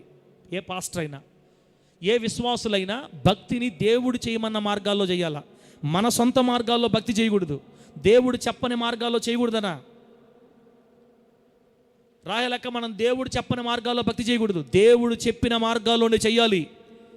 దావీదు గారు ఎవరో ఫిలిస్తీన్లు చేసిన కొత్త ఆచారాన్ని తీసుకొని సంఘ క్రమంలోకి, సేవలోకి ప్రవేశపెట్టాడు. కొత్త బండి మీద కావాలనే దేవుడు ఎడ్ల కాలు జారేటట్టు చేసి, చేయి చేసి ఉజ్జాని చంపితే గుండెలు అదిరాయి దావీదు గారికి. ప్రభువా, నా జీవితంలో ఇంకెప్పుడు నువ్వు చెప్పని మాట నేను చేయను నాయనా, ఇక మీద నుండి మందసాన్ని లేవీలే మొయ్యాలి అని. బిడ్డలారా, దేవుని పరిచర్యలో కొత్త బండి అంటే మనం ఎట్లా అర్థం చేసుకోవాలి తెలుసా? దేవుని సేవలో కొత్త బండి అంటే మనం ఎట్లా అర్థం చేసుకోవాలంటే, సేవలోనికి జొరబడిన కొత్త పద్ధతులు. దేవుని సేవలో కొత్త బండి అంటే దేవుని సేవలోనికి జొరబడిన కొత్త పద్ధతులు, కొత్త ఆచారాలు, కొత్త సంస్కృతులు, కొత్త ఆరాధనా విధానాలు, ఇటువంటివన్నీ కొత్త బండి జాబితాలోనివే. దేవుని సేవలోనికి కొత్త బండి వచ్చింది. ఇప్పుడు ఎడ్ల బండి వచ్చింది. దేవుడు మందసాన్ని లేవీలే మొయ్యాలని చెబితే కొత్త బండి వచ్చింది మధ్యలోనికి. ఇప్పుడు దేవుడు సేవ ఎలా చేయాలో అపోస్తలుల ద్వారా మనకి బైబిల్లో రాయించి పెట్టాడు. దేవునికి స్తోత్రం కలుగును గాక. ఆమేనండి. సేవ ఎలా జరగాలో, దైవజనుడు సేవ ఎలా చేయాలో, విశ్వాసి సంఘంలో ఎలా ఉండాలో మనకు బైబిల్ గ్రంథంలో అపోస్తలుల కాలంలో నీట్గా జీవించి చూపించి రాయించాడు. బైబిల్ వాక్యానుసారంగానే మన భక్తి ఉండాలి, బైబిల్ వాక్యానుసారంగానే మన సేవ ఉండాలి. కొత్త బండ్లు సేవలోకి రాకూడదు. కొత్త బండ్లు అంటే ఏంది? కొత్త పద్ధతులు, కొత్త ఆచారాలు, కొత్త సంస్కృతులు, కొత్త ఆరాధన విధానాలు, ఇవన్నీ దానియే. ఒకవేళ ఇలా కానీ కొత్త బండ్లు కానీ వస్తే, ఈ కొత్త బండ్ల ద్వారా విశ్వాసులు ఆత్మీయంగా చచ్చిపోతారు. మామూలుగా చావరు కానీ, శరీరపరంగా చావరు కానీ ఆత్మీయంగా చచ్చిపోతారు. విశ్వాసితో పాటు ఆ సేవకుడు కూడా ఒకనొక రోజు ఆత్మీయంగా చచ్చిపోతాడండి. అంటే భక్తిలో మనిషి చచ్చిపోతాడు, దేవుని నుండి పూర్తిగా దూరం అయిపోతాడు ఆ విశ్వాసి. విశ్వాసులు మరియు సేవకులు ఆత్మీయంగా చచ్చిపోతారండి. తద్వారా నరకానికి పోవడానికి అర్హతను సంపాదించి నిర్జీవ క్రియలతో నిర్జీవం కలిగిన సామ్రాజ్యాన్ని తయారు చేసేస్తారు ఇట్లాంటి పాస్టర్లు అందరూ, ఇట్లాంటి విశ్వాసులందరూ. అంటే అమ్మ, అక్క, దీవెనక్క, దేవుని సేవలో కొత్త బండి అంటే అర్థం ఏంటంటే, దేవుడు చెప్పిన మార్గంలో సేవ చేయకుండా, దేవుడు చెప్పిన మార్గంలో భక్తి చేయకుండా, దేవుడు బోధించినట్లుగా మన భక్తి ఉండకుండా, కొత్త పద్ధతుల్లో మనం భక్తి చేసినా, కొత్త పద్ధతుల్లో మనం సేవ చేసినా విశ్వాసులు ఆత్మీయంగా చచ్చిపోతారు, సేవకులు చచ్చిపోతారు, రేపటి రోజున నిర్జీవమై నరకానికి వెళ్ళిపోయే ప్రమాదం ఉంది. కాబట్టి అపోస్తలులు వేసిన పునాది మీదే మనం భక్తి చేయాలి. అపోస్తలులు వేసిన పునాది మీదే నేను సంఘాన్ని కట్టాలి. నా ఇష్టం వచ్చినట్లుగా కొత్త పద్ధతులతో నేను సంఘాన్ని కట్టకూడదు. అలా కడితే ఏ బండి వచ్చినట్టు సంఘంలోకి? దేవుని సేవలో కొత్త బండి వచ్చినట్టు. కొత్త బండి వచ్చిందంటే ఉజ్జ చనిపోయినట్లుగా, ఉద్యాని దేవుడు మొత్తినట్లుగా సంఘాలు అనేక మంది ఆత్మీయంగా చచ్చిపోతారు, కొందరు శరీరపరంగా కూడా చనిపోతారండి. ఇప్పుడు ఆ కొత్త బండి అంటే ఏంటో చెప్తా, రాసుకోండి, టకటక రాసుకోండి, ప్రార్థన చేద్దాం. ఇక ఆ కొత్త బండి ఉదాహరణకి, ఆ కొత్త బండ్లు అంటే ఏంటంటే ప్రజలని భూ సంబంధమైన ఆశీర్వాదాల వైపు తిప్పడమే కొత్త పద్ధతి. ఇప్పుడు రీసెంట్గా కొత్త పద్ధతుల్లో సేవ చేస్తున్నారు సేవకులు. ఇప్పుడు కొత్త విధానాల్లో సేవ చేస్తున్నారు సేవకులు. దేవుడు బైబిల్ గ్రంథంలో అపోస్తలుల చేత సేవ చేయించిన విధానం ఏంటంటే, అపోస్తలుల పరిచయం ఎలా జరిగింది తెలుసా? మొదటగా వాళ్ళు ఏం చేశారంటే యేసుక్రీస్తు యొక్క జనన మరణ పునరుద్ధానాలు కూర్చిన సువార్త అంతటా ప్రకటించారు. సువార్త ప్రకటించిన తర్వాత ఈ లోకానికి పూర్తిగా వేరే ఉండాలని చెప్పారు. ఈ లోకానికి పూర్తిగా వేరవ్వాలి, లోకంతో సంబంధం లేదు మనకి, మనం ప్రత్యేకించబడిన వారిమి. చీకటి కార్యాలు వదలాలి, వెలుగు కార్యాల్లో ఉండాలి, పాపాన్ని విడవాలి, పరిశుద్ధతలో నిలబడాలి. పాపం అపవాదికి సంబంధించింది, మనం పరిశుద్ధునికి సంబంధించిన వారిమి. మన దేహం దేవుని ఆలయం, మనం పవిత్రంగా బ్రతకాలి. అలా బ్రతికినప్పుడే పరలోకం. శ్రమలు వస్తాయి, శోధనలు వస్తాయి, మీరు సహించాలి. దేవుని కోసం అవసరమైతే ప్రాణాలు పెట్టడానికైనా సిద్ధపడాలి. అవసరమైతే తల్లిని, తండ్రిని, అక్కచెల్లెలందరినీ వదలడానికి కూడా నువ్వు సిద్ధంగా ఉండాలి. అప్పుడే నీకు పరలోకమని ఇశ్రాయేలీయులు, అపోస్తలులు, ఆది కాలంలో ఉన్న మన దేవుని శిష్యులు, యేసయ్య శిష్యులు ఈ విధంగా సేవ చేశారు. ఇది సేవ క్రమం. ఇప్పుడు సేవలో కొత్త బండి వచ్చేసింది. ఏం బండి అంటే, ఇదిగో నా దేవుడు మిమ్మల్ని దీవించబోతున్నాడు, నా దేవుడు మిమ్మల్ని తల పైకి ఎత్తబోతున్నాడు, దేవుడు మిమ్మల్ని అనేక మందికి ఇచ్చేవారిలా చేయబోతున్నాడు.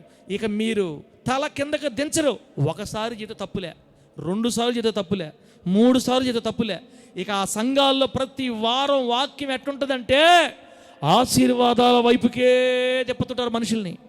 దీవెనక ఏ వైపుకి? ఆశీర్వాదాల వైపుకే తిప్పుతారు సంఘాన్ని. ఇక ఆ పాస్టర్ గారు వాక్యం చెప్తే ఆశీర్వాదమే.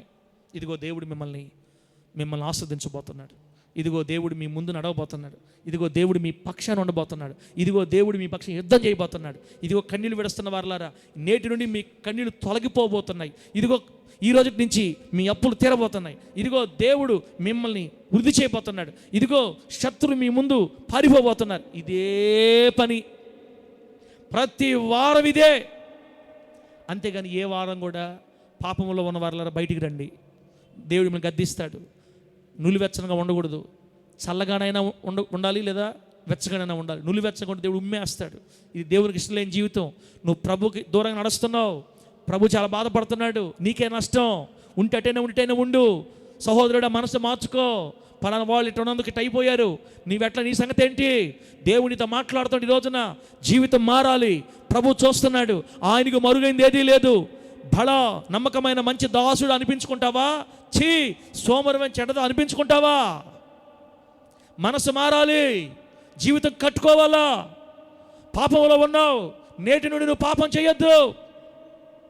ఇట్లాంటి మాటలు కనుమరుగైపోయినాయి. ఇప్పుడంతా సిస్టమ్ అంతా ఏంటంటే, డిసెంబర్కి రండి, వాగ్దానాల కార్డులు తీసుకోండి. ప్రతి వాగ్దానం ఎట్లుంటుందంటే, నేను నీకు తోడుగా ఉన్నాను, నీకు పెళ్ళి అవుద్ది, నీకు భార్యని ఇస్తాను, ఆ భార్య ద్రాక్ష వల్లి ఉంటుంది, నీవు ఎక్కడ పోతే అక్కడ నీకు తోడుగా ఉంటాను, నీకేం కాదు. మందిరాలకు కూడా రానోళ్ళు ఆ రోజు వచ్చి వాగ్దానాలు తీసుకుంటారు. ఇక్కడ చర్చికి రానోళ్ళు, వాళ్ళకి వాగ్దానాలు భలే పిచ్చి. ఎందుకంటే ఈ సోది చెప్పేవాళ్ళు ఎట్టయితే జ్యోతిషాలు చెప్పేవాళ్ళు బొమ్మ తీయమని చిలక బొమ్మ తీసి ఎట్ట చెప్తారో, ఆదివారం వచ్చి కళ్ళు మూసుకొని తీస్తారు ఆ కార్డుల్ని. ఆమె ఏమొచ్చిందో చదువు, అది ఉండేది మంచియే. ఇలా వాగ్దానాల కార్డులు పెట్టి మనుషుల్ని ఆశీర్వాదాల వైపు తిప్పుతారే, ఇదే కొత్త బండి. ఈ పద్ధతులే కొత్త బండి. ప్రజలని ఆశీర్వాదాలు మళ్ళీ చేస్తారు.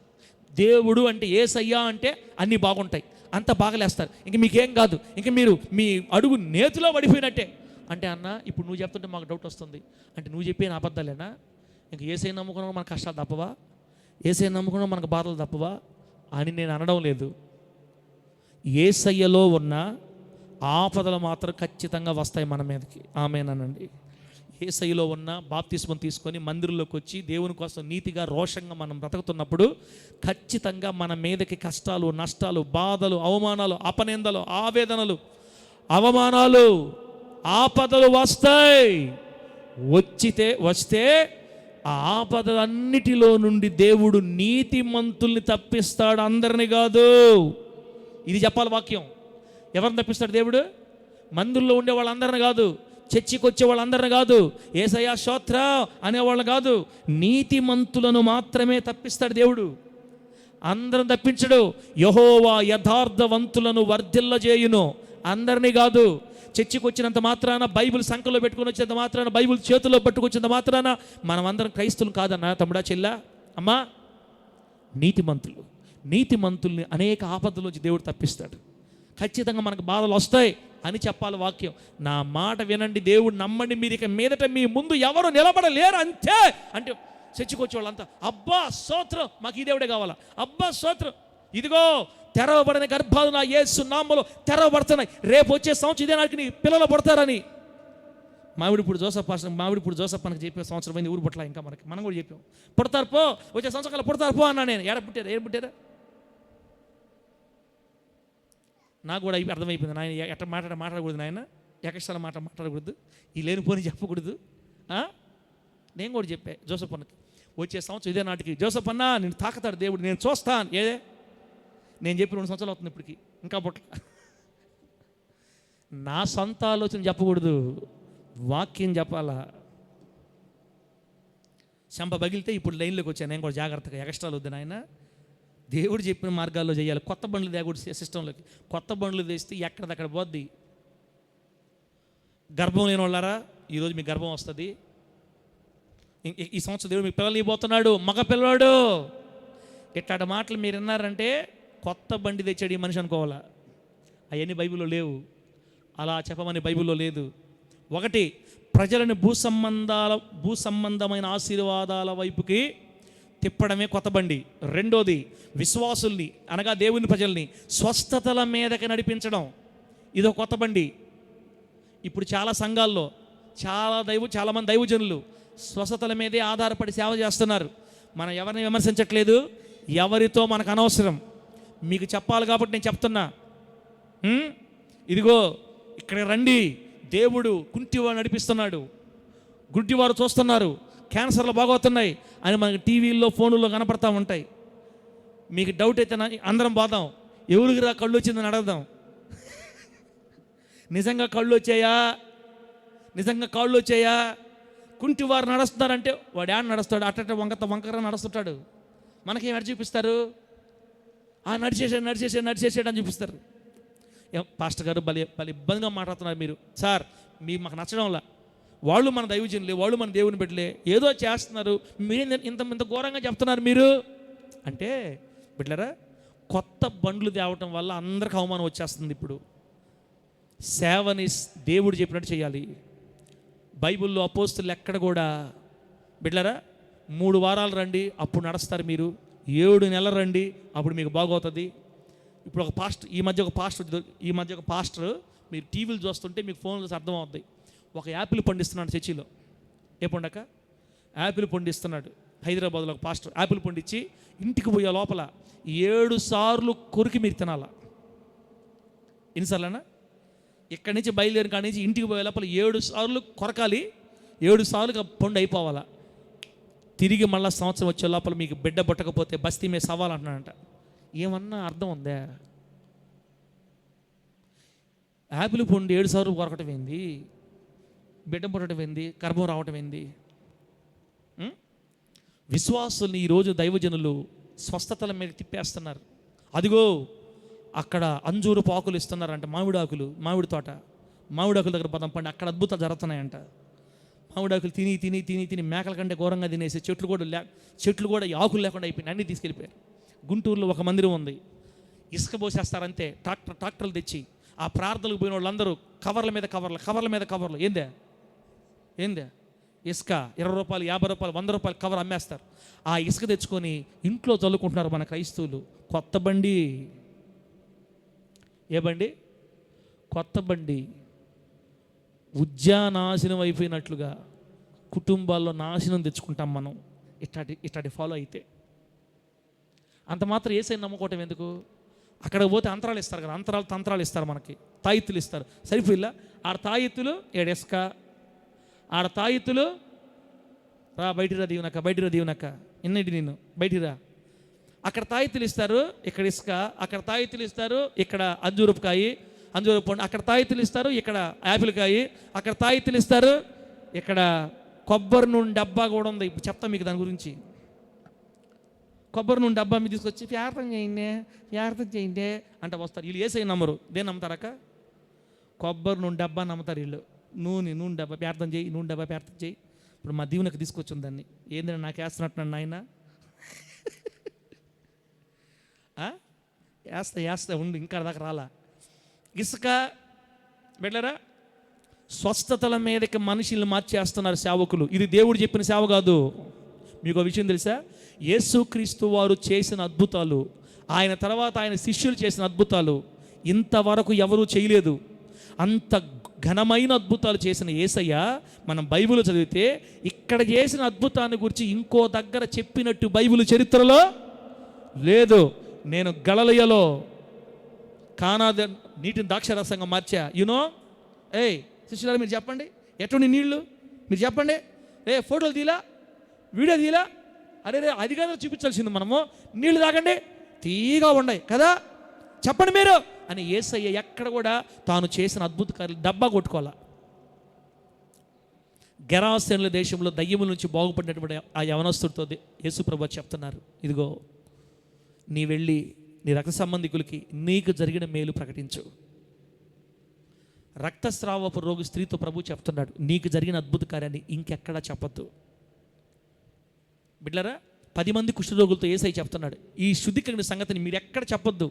జస్ట్ మీరు కనపరుచుకొని యాజకుడికి సైలెంట్ అయిపోండి. కానాను దేశం స్త్రీ తన కుమార్తె దయ్యం బట్టి వస్తే, అమ్మా ఈ సంగతి నువ్వు ఎక్కడ చెప్పొద్దు. యేసయ్య చెప్పొద్దు ఎక్కడ చెప్పొద్దు అని యేసయ్య చెప్తే వీళ్ళు ఫోటోలు కెమెరా ఇట్టబెట్టి ఏ యూట్యూబ్ చూసినా ఇదిగో గుడ్డోళ్ళు వేస్తున్నారు, ఇదిగో మార్తా అని పిలుస్తున్నాడు ఒక ఆయన ఈ మధ్య. నీ పేరు మార్తే కదా, నీ పేరు శుభమ్మే కదా, శుభమ్మా అని పిలుస్తున్నాడు ఇప్పుడు ఒక ఆయన. మనకెందుకు పేర్లు చెప్పను, నేను నాకు అవసరమే లే. మిమ్మల్ని జాగ్రత్త చేయడానికి, క్షేమాభివృద్ధి పొందడానికి సంఘం తెలుసుకోవాలి ఇవన్నీ. ఇక్కడుండే వాళ్ళలో కూడా కొన్ని దెయ్యాలు ఉన్నాయి లోపల. నాలో కూడా కొన్ని దెయ్యాలు ఉండి పోయినాయి బయటికి. దేవుడి స్తోత్రం, ఇప్పుడు ఏ దెయ్యాలు లేవు. ఇప్పుడు నాలో ఉండే దెయ్యాలు మీ రోజు బయటికి పోవాలని చెప్తుండా. సార్ మీలోనే దెయ్యాలు ఉంటే అందరిలో దెయ్యాలు ఉంటాయి, ఇప్పుడు పోవాలని చెప్తున్నా. తెలియక ఉంటాయి, తెలుసుకోవాలి. ఇప్పుడు అందరం తెలుసుకోవాలి. విశ్వాసుల్ని స్వస్థతల మీద నడిపిస్తున్నారండి. తర్వాత కర్చీఫుల మీద నడిపిస్తున్నారు. ఇప్పుడు కర్చీఫులు అమ్ముతున్నారు సేవకులు. ఈ కర్చీఫుల సిద్ధాంతాన్ని ఎక్కడ బైబిల్ ఎక్కడుంది? పౌలు గారి చేతికి నడికట్లు ఇచ్చారంట. పౌలు గారి చేతికి తమ చేతికోటలు ఇచ్చారు. పౌలు గారు పరిచయం చేస్తున్న దినాలలో రోగులు ఇంటి దగ్గర ఉంటే వాళ్ళని తీసుకురాలేక, అయ్యా ఈ చేతికోటకు ప్రార్థన చేసి ఇవ్వండి అయ్యా అంటే ఆయన అలా చేతితో పట్టుకుని ఇచ్చేస్తే ఆ చేతికోట తీసుకెళ్ళి వాళ్ళ మీద వేస్తే మంచం మీద పడి ఉన్నవాడు లేచేవాడు. దేవునికి స్తోత్రం కలుగును గాక. దయ్యాలు కేకలు వేసి వెళ్ళిపోయాయి. గుంటి వాళ్ళు నడిచారు, గుడ్డివారు చూశారు. విత్-ఇన్ సెకండ్స్లో స్వస్థతలు జరిగాయి ఆ రోజుల్లో. అప్పుడు సువార్త లేదు కాబట్టి, ప్రజలు యేసుని ఎరగలేదు కాబట్టి, ప్రపంచమంతా యేసయ్య నమ్మాలి కాబట్టి అంత గొప్ప అద్భుతాలను యేసయ్యే చేశాడు సేవకుల ద్వారా. ఇప్పుడు వీధికి వెళ్ళిపోయింది దేవుని పేరు. ఇంకా అవసరం లేదు మనకి. ఇప్పుడు జరగమన్నా జరగవు. ఇప్పుడు చచ్చిపోయినాడు, ఇప్పుడు లేమంటే పొరపాటును కూడా లేడు. లేస్తే ఇశ్రాయేల్ పాస్టర్ గుళ్ళు కట్టేస్తారు ఇప్పుడు అంతే. ఒకవేళ నేను కనుక చచ్చిపోయిన ఒక్కరిగా లేపానంటే రేపు నెల 1వ తేదీ నా గుడి ఓపెనింగ్. ఇశ్రాయేల్ పాస్టర్ దేవుడు, ఇశ్రాయేల్ దేవుడు ఇంక దేవుడు పోయాడు. పౌలు గారు ఒక ప్రాంతంలో అద్భుతం చేసినందుకు పౌలు గారిని బర్నబా గారిని ఇద్దరు దేవుళ్ళుగా ద్యుపతి అనే పేర్లు పెట్టి దేవతలుగా కొలుస్తుంటే తప్పించుకొని పారిపోయారంట వాళ్ళు అసలు అడ్రస్ లేకుండా. అద్భుతాలు స్వస్థతలు చేస్తే దేవుళ్ళు చేసేస్తారు మనల్ని. మహిమ రావాల్సింది దేవుడికే. ఆమె చెప్పండి గట్టిగా. స్వస్థతలను చూపించి మన ప్రజలను ఆకర్షించుకోకూడదు. దేవుని వాక్యాన్ని చూపించి ఆకర్షించాలి ప్రజలని యేసు దగ్గరికి నడపాలి, స్వస్థతల మీద కాదు. ఇప్పుడు మా అన్న గూడూరు నుంచి మన దగ్గరికి ఎందుకు వచ్చాడు? మా అన్న ఇశ్రాయేల్ పాస్టర్ ప్రార్థన చేస్తే ఆ రూటే వేరు, జరిగిపోతాయి అంతే. అన్నోళ్ళకి తెలియదు, అన్నోళ్ళు ఇంకా ప్రభు నమ్ముకోలేదు కాబట్టి వాళ్ళకి తెలియదు. మీకేమైంది? దేవుడి బిడ్డలకి ఏమైంది? ఇశ్రాయేల్ పాస్టర్ కార్యాలు చేస్తున్నాడా, దేవుడు కార్యాలు చేస్తున్నాడా? హాస్పిటల్లోకి వెళ్ళి మనం ఆ బిడ్డకు ప్రార్థన చేసాం, అన్న కొడుకు ప్రార్థన చేసాం, స్వస్థపరిచింది ఇశ్రాయేల్ పాస్టర్ యేసయ్యా. మనం ప్రార్థన చేస్తే దేవుడు ఆ బిడ్డని మన ద్వారా స్వస్థపరిచాడు. కాబట్టి మేలు చేసింది దేవుడు. అన్ననే అక్కనే మనం దేవుడి వైపు తిప్పాలా, నా వైపు కాదు. ఇప్పుడు అందరూ ఏం చేస్తున్నారంటే విశ్వాసులు కర్షిఫుల మీదకి నూనె, ప్రైరాయిలు నూనె డబ్బాల మీదకి కాగితాలు, డబ్బు కాగితాలు, 10 రూపాయల కాగితాలు, 20 రూపాయల కాగితాలు, 50 రూపాయల కాగితాలు ఇచ్చేది అమ్మత రోట్లను కూడా మీరు వెళ్ళి బీరువాలో పెట్టుకోండి. మీ బీరువాలో లచ్చింది నిలబడకపోతే చూసుకోండి. అప్పులు కడతారు మీరు.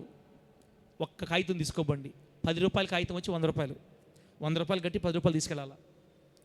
బిజినెస్. కొత్త బండ్లు వచ్చాయి సేవలోకి, కొత్త బండ్లు బిడ్డలారా. తర్వాత ఒలీవ నూనె అని ఒక నూనె అమ్ముతున్నారు. ఇప్పుడు ఒలీవ నూనె ఇజ్రాయెల్ దేశంలో తయారు చేయబడిన ఒలీవ నూనె తీసుకొని వచ్చి డబ్బాలో ఒక్కొక్క బొట్టు కలిపి ఇంత డబ్బు కాస్ట్ పెట్టి ఒలీవ నూనె యెరూషలేములో వచ్చింది. పడితే చాలు మీ జీవితం ధన్యం. యెరూషలేములో యేసయ్య తిరిగిన స్థలంలో ఉన్న నూనె అద్భుతమైన అభిషేకం నూనె అనేలకి వీళ్ళందరూ కొని, మనవాళ్ళు చిన్నవాళ్ళ అంతకుముందు తిరణాల దగ్గర పోయి కొనవాళ్ళు కదా, అదే బుద్ధి దేవుడి దగ్గరకు వచ్చినా కూడా. అప్పుడు తిరణాలకు బొమ్మలు కొన్నవాళ్ళు, అప్పుడు తిరణాలు అయ్యి కొన్నవాళ్ళకి అలవాటు కదా మనవాళ్ళకి. యేసయ్య నమ్ముకొని చర్చికి వచ్చిన బాధ తీసుకుని ఆ బుద్ధులు బాలా, అబ్బా ఒలీవునంట హాట్ కేకులకు కొనేశారు అంతే.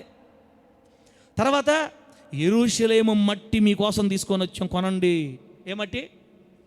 యెరూషలేము పోతుంటారు కదా మనోళ్ళు పాస్టర్లో, ఆ నుంచి ఒక సంచిలో గోతం పట్టుకొని వస్తారు మట్టి. ఆ మట్టి తీసుకొచ్చి ఇక్కడ ప్యాకెట్లో ఇంత ఇసుక పోయటం, దాంట్లో అంత మట్టి వేయటం, 100 రూపాయలు 200 మీ పొలంలో చల్లుకోండి. జీవం. ఇంకా మన దాకా రాలేదు కాబట్టి మీరు అక్కడ చూస్తున్నారా, యెరూషలేము మట్టి కూడా ఉందా సార్, ఏందన్నీ లేనిపోని చెప్తున్నాడు. మీకు తెలియదు, చాలా జరుగుతున్నాయి బయట. యెరూషలేము మట్టి మీ ఇంట్లో ఎవరైనా చనిపోతే సమాధిలో కొంచెం చల్లండి, ఆ వ్యక్తి డైరెక్ట్ పరలోకి వెళ్ళిపోతాడు అంతే అని చెప్పినా నమ్మేవాళ్ళు నమ్మి సమాధుల్లో చల్లుతున్నారమ్మ మట్టిని. కొత్త బండ్లు వచ్చే సేవలోకి, కొత్త బండ్లు బిడ్డలారా. హోలీ ల్యాండ్ చెట్లు మళ్ళా ఇప్పుడు మీకు తెలియదా, మనం ఫోన్ చేశాడు ఒక తమ్ముడు నాకు, అన్నా రీసెంట్ తెప్పించామన్నా ఇజ్రాయెల్ దేశం కొన్ని చెట్లు తెప్పించాం, ఒలీవా, అంజూరా, ఏదో 4-5 పేర్లు చెప్పాడు. అన్నా చిన్న మొక్కలు అయితే 2000, కొంచెం పెద్ద చెట్టు అయితే 8000, మీకైతే 5000కే ఇచ్చేస్తా, మన సంఘాలకు ఎవరికైనా కావాలని చెప్పు. హోలీ ల్యాండ్ చెట్లు, యెరూషలేము చెట్లు, కొత్త బండ్లు వచ్చే సంఘాల్లోకి మీకు కావాలని చెట్లు కొనుక్కోండి, నాకొద్దు. తర్వాత అంజూరపు పండ్లు ఇస్తున్నారు. అంజూరపు పండ్లు ఇప్పుడు అంజూరపు పండ్లు మనం అనకూడదు, కానీ మనం ఎవరిని విమర్శించకూడదు. ఒక దైవజనుడు ఇప్పుడు ఏం చేసి కొత్తగా వచ్చాడు, ఆయన కొత్తగా స్టేజీ మీదే అందరి ముందు గోతాం పట్ట కట్టుకొని వస్తాడు. గోతాం పట్ట లోపల గోని పట్ట ఉంటుంది. ఆ రోజుల్లో ఇశ్రాయేలీయులు గోని పట్ట కట్టుకుని నేర్చారే, ఆ గోని పట్ట కట్టుకొని గ్రౌండ్లోకి వస్తాడు. అంత మాత్రమే కాకుండా అందరూ చూస్తూ ఉండగా 10 కెమెరాలు చుట్టూ తిరుగుతూ ఉంటే ఆయన మీద బూడిద పోస్తారు. బూడిద పోసుకొని గోని పట్ట కట్టుకొని మనందరి కోసం ప్రార్థన చేస్తున్న దైవజనుడు, పలాని దైవజనుడు. కర్నూలు, విజయవాడ ఆ పక్క ప్రాంతాలు ఎక్కువ ఉన్నాడు ఈయన. ఇంకా నెల్లూరు దాకా రాలా, తొందరలో వస్తాడు. ఇట్టటోళ్ళని అందరు నమ్ముతారు, మా లాంటి వాళ్ళని ఎవరు నమ్మరు. మన దగ్గరికి అంతకు ఎక్కువ రారు. ఏడంతా వాక్యం తప్ప ఇంకేం ఉండదు కాబట్టి నువ్వు బోరా నాయన. 6 సోపురు అంజూరపు కాయలు ఇస్తారు, 7 సోపురు బూడిది ఇస్తారు, 7 సోపురు బంకమట్టి ఇస్తారు, 7 సోపురు తాయిత్తులు ఇస్తారు అన్నట్టు దేవుని ప్రజలు కూడా కొత్త బండ్ల వైపు వెళ్ళిపోతున్నారు. ఈ రోజున కొత్త బండ్లు చెప్పాలి కాబట్టి టైం అయిపోతుందని చెప్తున్నాను బిడ్డలారా. 5 నిమిషాలు ముగించేస్తా. ఏమని చెప్పండి మీకు ఇప్పుడు? అంజూర పండ్లు. ఆ బూడిద పోసుకొని గోని పట్ట కట్టుకున్న ఆయనే అంజూర పండ్లు ఇస్తున్నాడు. ఈ మధ్య తైలాభిషేక పండుగలను మీటింగులు పెట్టి ఆ నూనె తీసుకొచ్చి నెత్తి మీద అద్ది ఈ అంజూరపు పండు అక్కడి నుంచి తీసుకొని వచ్చాం, 500 తినో దేవుడిని గర్భఫలం ఇస్తాడు, అంజూర పండు తినో, అంజూర పండ్లు ఇస్తున్నారు. ఈ మధ్య అరటి పండ్ల గురించి మనం యూట్యూబ్లో చూస్తున్నాం. ఒక దైవజనుడు అరటి పండ్లు ఇచ్చి పిల్లలు పడతారని చెప్పాడు. అరటి పండ్లు మన దగ్గర ఉండాలి. ఆమడ అరటి పండ్లు. ఏ అరటి పండ్లు? ఆమడ అరటి పండ్లు తింటే ఎంతమంది పిల్లల కవల పిల్లలు పడతారని చెప్పారు మొన్నటిదాకా. యాపిల్ పండు నేను చెప్పాను కదా, ఒక ఆయన యాపిల్ పండు ఎన్నిసార్లు కొరకాలా? 7 సార్లు కొరకాలి, ఇంటికి పోయే లోపల పిల్లలు పడతారు. తర్వాత తైలాభిషేక పండుగలని ఈ స్వస్థలు చేసే దైవజనులు అక్కడక్కడ సభలు పెట్టి ప్రజలు మోసం చేస్తూ ఉన్నారు. ఇవన్నీ కూడా వాక్య విరుద్ధమైన అన్యమైన పద్ధతులు అని పిలువబడుతున్న కొత్త బండ్లు. కొత్త బండ్లు. సంఘంలోకి, దేవుని సేవలోకి కొత్త బండ్లు చేసే ఈ రోజున దేవుడు చెప్పని విధానంలో సేవ నడుస్తూ ఉంది. దేవుడు చెప్పని విధానంలో ప్రజలు, సేవకులు తమకు అనుకూలమైన ప్రజలను ఏర్పాటు చేసుకోవడానికి, డబ్బు సంపాదించుకోవడానికి, స్థిరపడడానికి, లగ్జరీ అనుభవించడానికి బిడ్డలారా కొంతమంది సేవకులు సాతాను చేత మోసగించబడి వారికి ఇష్టం వచ్చిన త్రోవల్లో, బైబిల్ చెప్పని త్రోవల్లో భక్తి చేస్తూ వెళ్తున్నారు. మనకు వాళ్ళు ఎవరితో వద్దు, ఎవరిని తిట్టబలేదు, దూషించబలేదు. మనం జాగ్రత్త పడితే చాలు. దేవుడు వాళ్ళతో మాట్లాడి మార్చుకుంటాడు, మనల్ని వాళ్ళు మార్చుకుంటాడు. అవసరం వాళ్ళ కోసం ప్రార్థన చేద్దాం, వాళ్ళ గురించి ప్రార్థన చేద్దాం బిడ్డలారా. కానీ అవన్నీ తప్పండి. ఒక దైవజనుడు మనకు తెలుసు, మీ ప్రతి పుట్టినరోజుకి కేకు మా మందిరం నుంచి వచ్చేస్తుంది అంతే. మీరు డేట్ చెప్పారా, ఉదయం 6 గంటలకు బెల్లు కొట్టి మీ ఇంటికి బర్త్డే కేక్ పంపిస్తాం. మీ ఇంట్లో ఎవరైనా చనిపోతే సమాధి పెట్టి మేమే పంపిస్తాం. బైబిల్లో అపోస్తులు ఎక్కడైనా కేకులు పంపించారా? సొసన్నమ్మ నీకు కనపడిందమ్మా ఎక్కడన్నా తలే? బర్త్డే కేకులు పంపించిన అపోస్తులు నీకు తెలుసన్నా బైబిల్ ఎడనుందా? అపోస్తులు పౌలు గారు కొరింథీ పట్టణంలో పలానా విశ్వాసికి బర్త్డే కేక్ పంపించాడు, అపోస్తులు పౌలు గారు పలానా సంఘం చనిపోయిన వాళ్ళకి సమాధి పెట్టెలు పంపించాడు, లేదు. ఇది కొత్త బండ్లు, కొత్త సిద్ధాంతాలు మనుషులు పెట్టారన్నమాట. బిళ్ళరా ఇంకా చూడండి, ఇంకా అసలు మాట చెప్తా.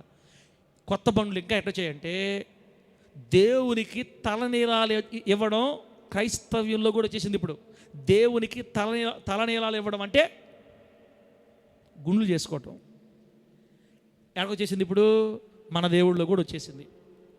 గుణదల కొండ కొట్టే గుండు, అక్కడెక్కడ మెదక్లు కొత్త చర్చి కట్టారట, కొట్టే గుండు. ఈ పెద్ద పెద్ద కొండల మీద మన పేరుతో వెలిసి ఈ మరియమ్మ దేవత పేరు మీద ప్రజలు ఏం చేస్తున్నారంటే ప్రజల్ని చెడిపేస్తున్నారు. అసలు ఇక్కడ జాగ్రత్తగా ఉండాలి, కరెక్ట్గా ఉండాలి చెప్తే ఎవరు రావట్లేదని మీరు టెంకాయలు కొట్టుకోండి. ఇక్కడ కూడా కొవ్వు వెలిగించుకోండి. ఇక్కడ కూడా ధూపం వేయాలా, వేసుకోండి. ఏడు కూడా అన్నీ మీకు ఫ్రీ, రండి అని పిలిస్తే గుండెలు చేసుకుంటున్నారు, తలనీలా ఇస్తున్నారు, కొవ్వొత్తులు వెలిగిస్తున్నారు, టెంకాయలు కొడుతున్నారు. వెళ్ళారా? తిరణాలు పెడుతున్నారు, జాతరలు పెడుతున్నారు. వేలాంగణి మాత జాతర, తిరణాలు అన్న. మేము ఆ తిరణాలకు పోవన్నా, మన తిరణాలకు పోయిస్తాం. మేము కోడూరు రంగనపల్లి తిరణాలు జరుగుతుంది, ఆడకు పోయిస్తాం మేము అని వెళ్తున్నారు కొంతమంది. నాశనం అయిపోయినట్లుగా రేపు మన భవిష్యత్తు ఆరని అగ్ని గంధకాలతో మండే గుండం నాశనం అయిపోద్ది వీటిల్లో పడితే. దేవుని వాక్యం చెప్పిన త్రోవలో నడవాలి చెల్లా మనం. అమ్మా, ఇవన్నీ కొత్త బండ్లు. దేవుడు చెప్పిన మార్గంలోనే మనం సేవ చేయాలి, దేవుడు చెప్పిన మార్గంలోనే మనం భక్తి చేయాలి. మనకిష్టం వచ్చినట్టుగా మనం భక్తి చేయకూడదు. దావీదు గారు చేసిన ఆ కొత్త బండి పద్ధతి, ఆ కొత్త బండి మీద ఎక్కించినందువల్ల ఒక దైవజనుడు, యాజకుడు చచ్చిపోయాడు. కారణం అతను చెప్పలా దావీదు గారికి. ఇప్పుడు నేను చెప్పకపోతే నేను చచ్చిపోతా, అందుకే మీకు చెప్తున్నా. నేను రేపు నా చెంపల మీద కొడతాయారా? చెప్పావరా నువ్వు నీ బిడ్డలకి? వాళ్ళు సరే తెలియదు, పసిబిడ్డలు, నువ్వు చెప్పావా?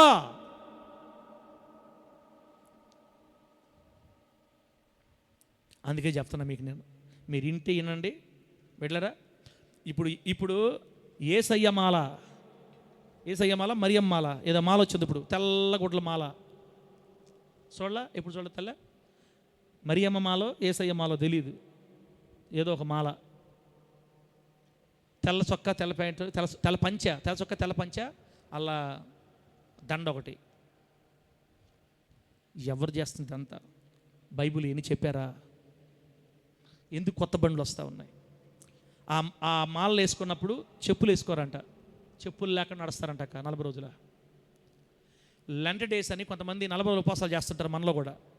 ఈ గుడ్ ఫ్రైడే టైంలో 40 రోజులు ప్రార్థన చేస్తుంటారు. ఈ 40 రోజులు చేసే భక్తులు ఏం చేస్తారంటే ఆ 40 రోజులు మాంసం తినరు. అబ్బో, ఆ 40 రోజులు చెప్పులు వేసుకోరు, ఆ 40 రోజులు బూతులు తిట్టరు, ఆ 40 రోజులు అబ్బా భలే భక్తి. ఇది కూడా ఒక కొత్త బండి. అపోస్తలుల ఈ భక్తే చేయలా.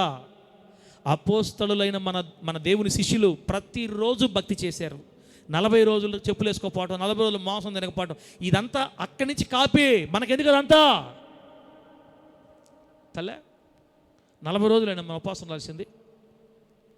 అది అయ్యి మనకెందుకు అదంతా? మనం ప్రతిరోజు భక్తి చేయాలి. మాంసం మానేయటం వెళ్ళారా? ఆ తర్వాత ముందుకు వెళితే మీకు చెప్పాను కదా, మాలలు వేసి కూడా చెప్పాను కదా, మందిరాల్లో డిస్కో లైట్లు పెడతారు. డిస్కో లైట్లు డీజేలు పెడతారు.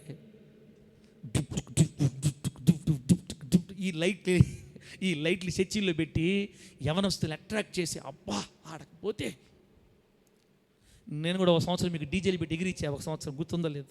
Tick tick tick tick tick tick. ఇంకొక సంవత్సరం కానీ పెట్టుంటే అందరు సినిమా వాళ్ళు అయిపోయిన మనం.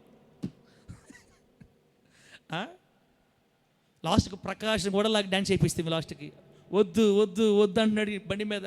ఏ ప్రకాష్ రా కిందకి, మేమంతా చెడిపోయినప్పుడు లేదు, నువ్వు అక్కడే బాగుండాలా, నువ్వు కూడా చెడిపోవాలరా. ఆ బిడ్డ సిగ్గొదిలి పెట్టి ఇంతమంది ఎగిరితే లేనిది నాదేముందని బిడ్డ కూడా ఎగిరా. అప్పటిదాకా గొల్ల వీధిలో ఉన్న బిడ్డలందరూ దేవుని బిడ్డలు బాగా అనుకునేవాళ్ళు. వరే వీళ్ళు మనలాగా డాన్స్ చేస్తున్నారు, మనలాగా డీజే డిట్ అదొకటి తక్కువ. ఇంకా డుప్ అదొకటి తక్కువ. రాహెల కొల్లూరులో ఈ పూరంగనపల్లి అక్కడ మంచి పేరు ఉండింది. ఆడ తీసుకుని వాళ్ళందరూ ముందు ఎగిరిచ్చి యాకోబన్న స్తోత్రం దేవుడు మనకి మహిమ అని చెప్పి ఆయన కూడా ఎగిరే ఆడకపోయి వాళ్ళందరూ ముందు వరే వీళ్ళు ఎగరుతున్నారు, మనం ఎగరుతున్నాం, అంతా ఒకటి సరిపోయింది. వాళ్ళు అప్పుడు దాకా ప్రభువుని బాగా నమ్మిన వాళ్ళు మన వల్ల వెనకపోయి. ఒక్క సంవత్సరం వల్ల ఇంత తారుమారు అయిపోతే కొన్ని సంవత్సరాలుగా కొన్ని సంఘాల్లో ప్రజలు డ్యాన్సులు వేస్తున్నారు. ఈ సినిమాల్లో ఉన్న డ్యాన్సులు తీసుకుని చర్చిల్లో పెట్టి యవనస్తుల్ని ఆకర్షించుకోవడానికి ఈ డ్యాన్సులు పెడితే ఇంకా ఎక్కువ యవనస్తులు వస్తారని చెప్పి లైట్ సినిమా పాటలాగా ఉండే పాటలన్నిటిని కాపీలు చేసి ఎగిరిచి చేస్తున్నారు. డిస్కో లైట్లు. దేవుని మందిరం చెడిపోతూ ఉంది. ఇది దేవుడు పెట్టిన పద్ధతి కాదు, ఇది దేవుడు చెప్పిన ఆరాధన విధానం కాదు. మనుషులు కల్పించిన కొత్త బండి పద్ధతులు. లెక్క చెప్పాలి. నాశనం అయిపోయినట్లుగా సంఘాలు నాశనం అయిపోతాయి. విశ్వాసులు ఆత్మీయంగా చచ్చిపోతారు బిడ్డలారా సంఘాల్లో. కొన్ని సంఘాల్లో స్కిట్లు, డ్రామాలు, నాటికలు. కొన్ని సంఘాల్లో ఆ నాటికల్లో కూడా సినిమా డైలాగులు, సినిమా తారల మిమిక్రీలు. ఈ మధ్య ఒక ఆయన మహానుభావుడు దేవుని మీటింగ్లోకి చిరంజీవి గారు వస్తే ఎలా మాట్లాడతారో చూద్దాం, బాలకృష్ణ గారు వస్తే ఎలా మాట్లాడతారో చూద్దాం, ఎన్టీఆర్ అట్టే చెప్పారు. మీరు విన్నారేం లేదో యూట్యూబ్లో.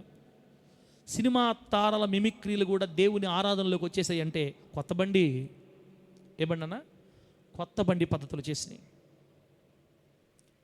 లాస్ట్ మాట, పరిశుద్ధాత్ముని పేరట. పరిశుద్ధాత్ముడు మాలోకి దేవుడు ఆత్మ వచ్చిందని దేవుని పేరు పెట్టి పరిశుద్ధాత్ముని పేరుతో అరిచి కేకలేసి, డ్రమ్ము పెద్దగా కొడితే పెద్ద సపట్లు, డ్రమ్ము స్పీడ్ తగ్గితే చిన్న సపట్లు, ఏదో లేనిపోని మాటలు, బాసర కేసరని ఆత్మ భాష అని చెప్పి అల్లరగా పాస్టర్ గారు వాక్యం చెప్తున్నా ప్రార్థన చేసి వినబండికుండా బడ సపట్లు కొట్టి, ఏందో ప్రకాష్ తాక కిందకు వస్తున్నాడు.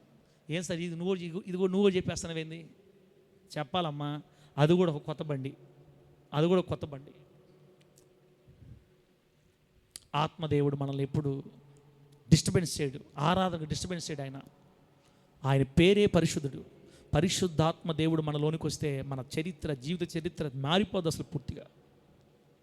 భాషలు లేవని కాదు, కానీ ఇప్పుడు మాట్లాడేవాళ్ళు 100కి 99 మంది కూడా డూప్లికేట్ మాట్లాడి ఏదో వాళ్ళకి వచ్చిన మాట్లాడుకొని గలబా చేస్తున్నారు. కొన్ని సంఘాల్లో అయితే ఆరాధన అయిపోయిన తర్వాత ప్రార్థన చేస్తుంటే ప్రార్థన వినబడినీరు టపా సపా కొడుతుంటారు.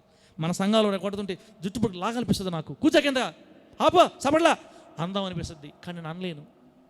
ఈ వాక్యం ఆదివారం పూట చెప్పుంటే అందరికీ ఉండేవాళ్ళు.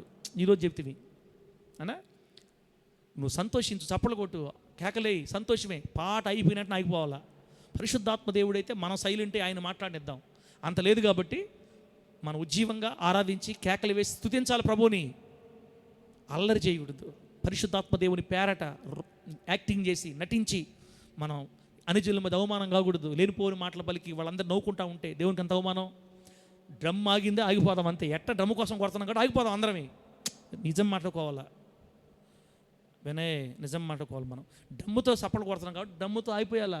తబలాతో ఆపేసి వెంటనే కళ్ళు మూసి ఏకీభవించి కన్నీళ్ళు విడిచి ప్రార్థన చేసి ప్రభుని స్తుతించాలి తప్ప పాటలు పాడుతుంటే లాస్ట్లో మనం అది ఆ పాట ఏంది మనం పాడతాం లాస్ట్లో ఏంటది ప్రార్థన పాడైపోయిన తర్వాత నీవే లేకపోతే అని పాడుతున్నా కూడా టప కొడతా ఉంటారు. ఇక్కడ పాట వినపడినీరు, లాస్ట్లో చేసే ప్రార్థన వినపడినీరు.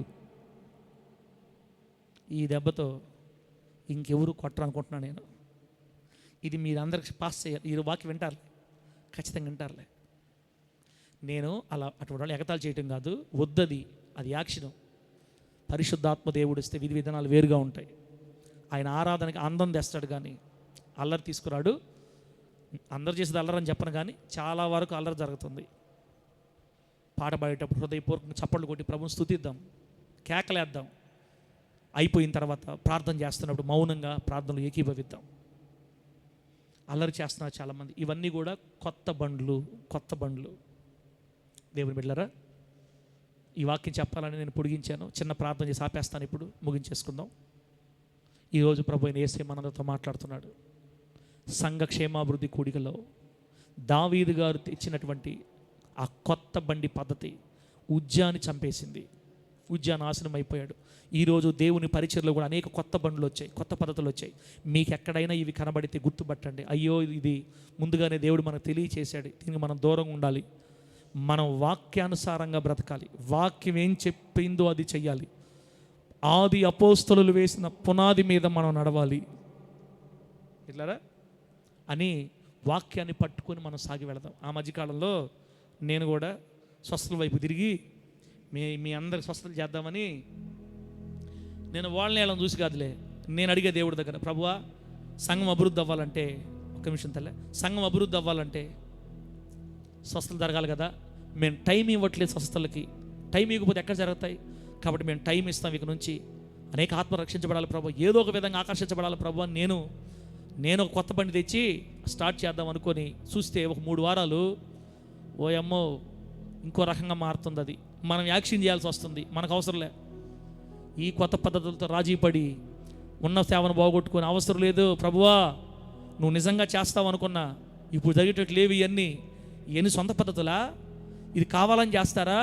నేను కావాలని చేయలేను ప్రభువా, అస్సలు అవసరం లేదని మొత్తం చుట్టుపెట్టి మరలా పాత మార్గంలోకి వచ్చి నడుస్తుండ. లాస్ట్ మాట ఏంటంటే, ఈ నూనె డబ్బాలు తీసుకొచ్చే వాళ్ళు చెప్తున్నాను, అది కూడా ఒక తాయెత్తు లాంటిది.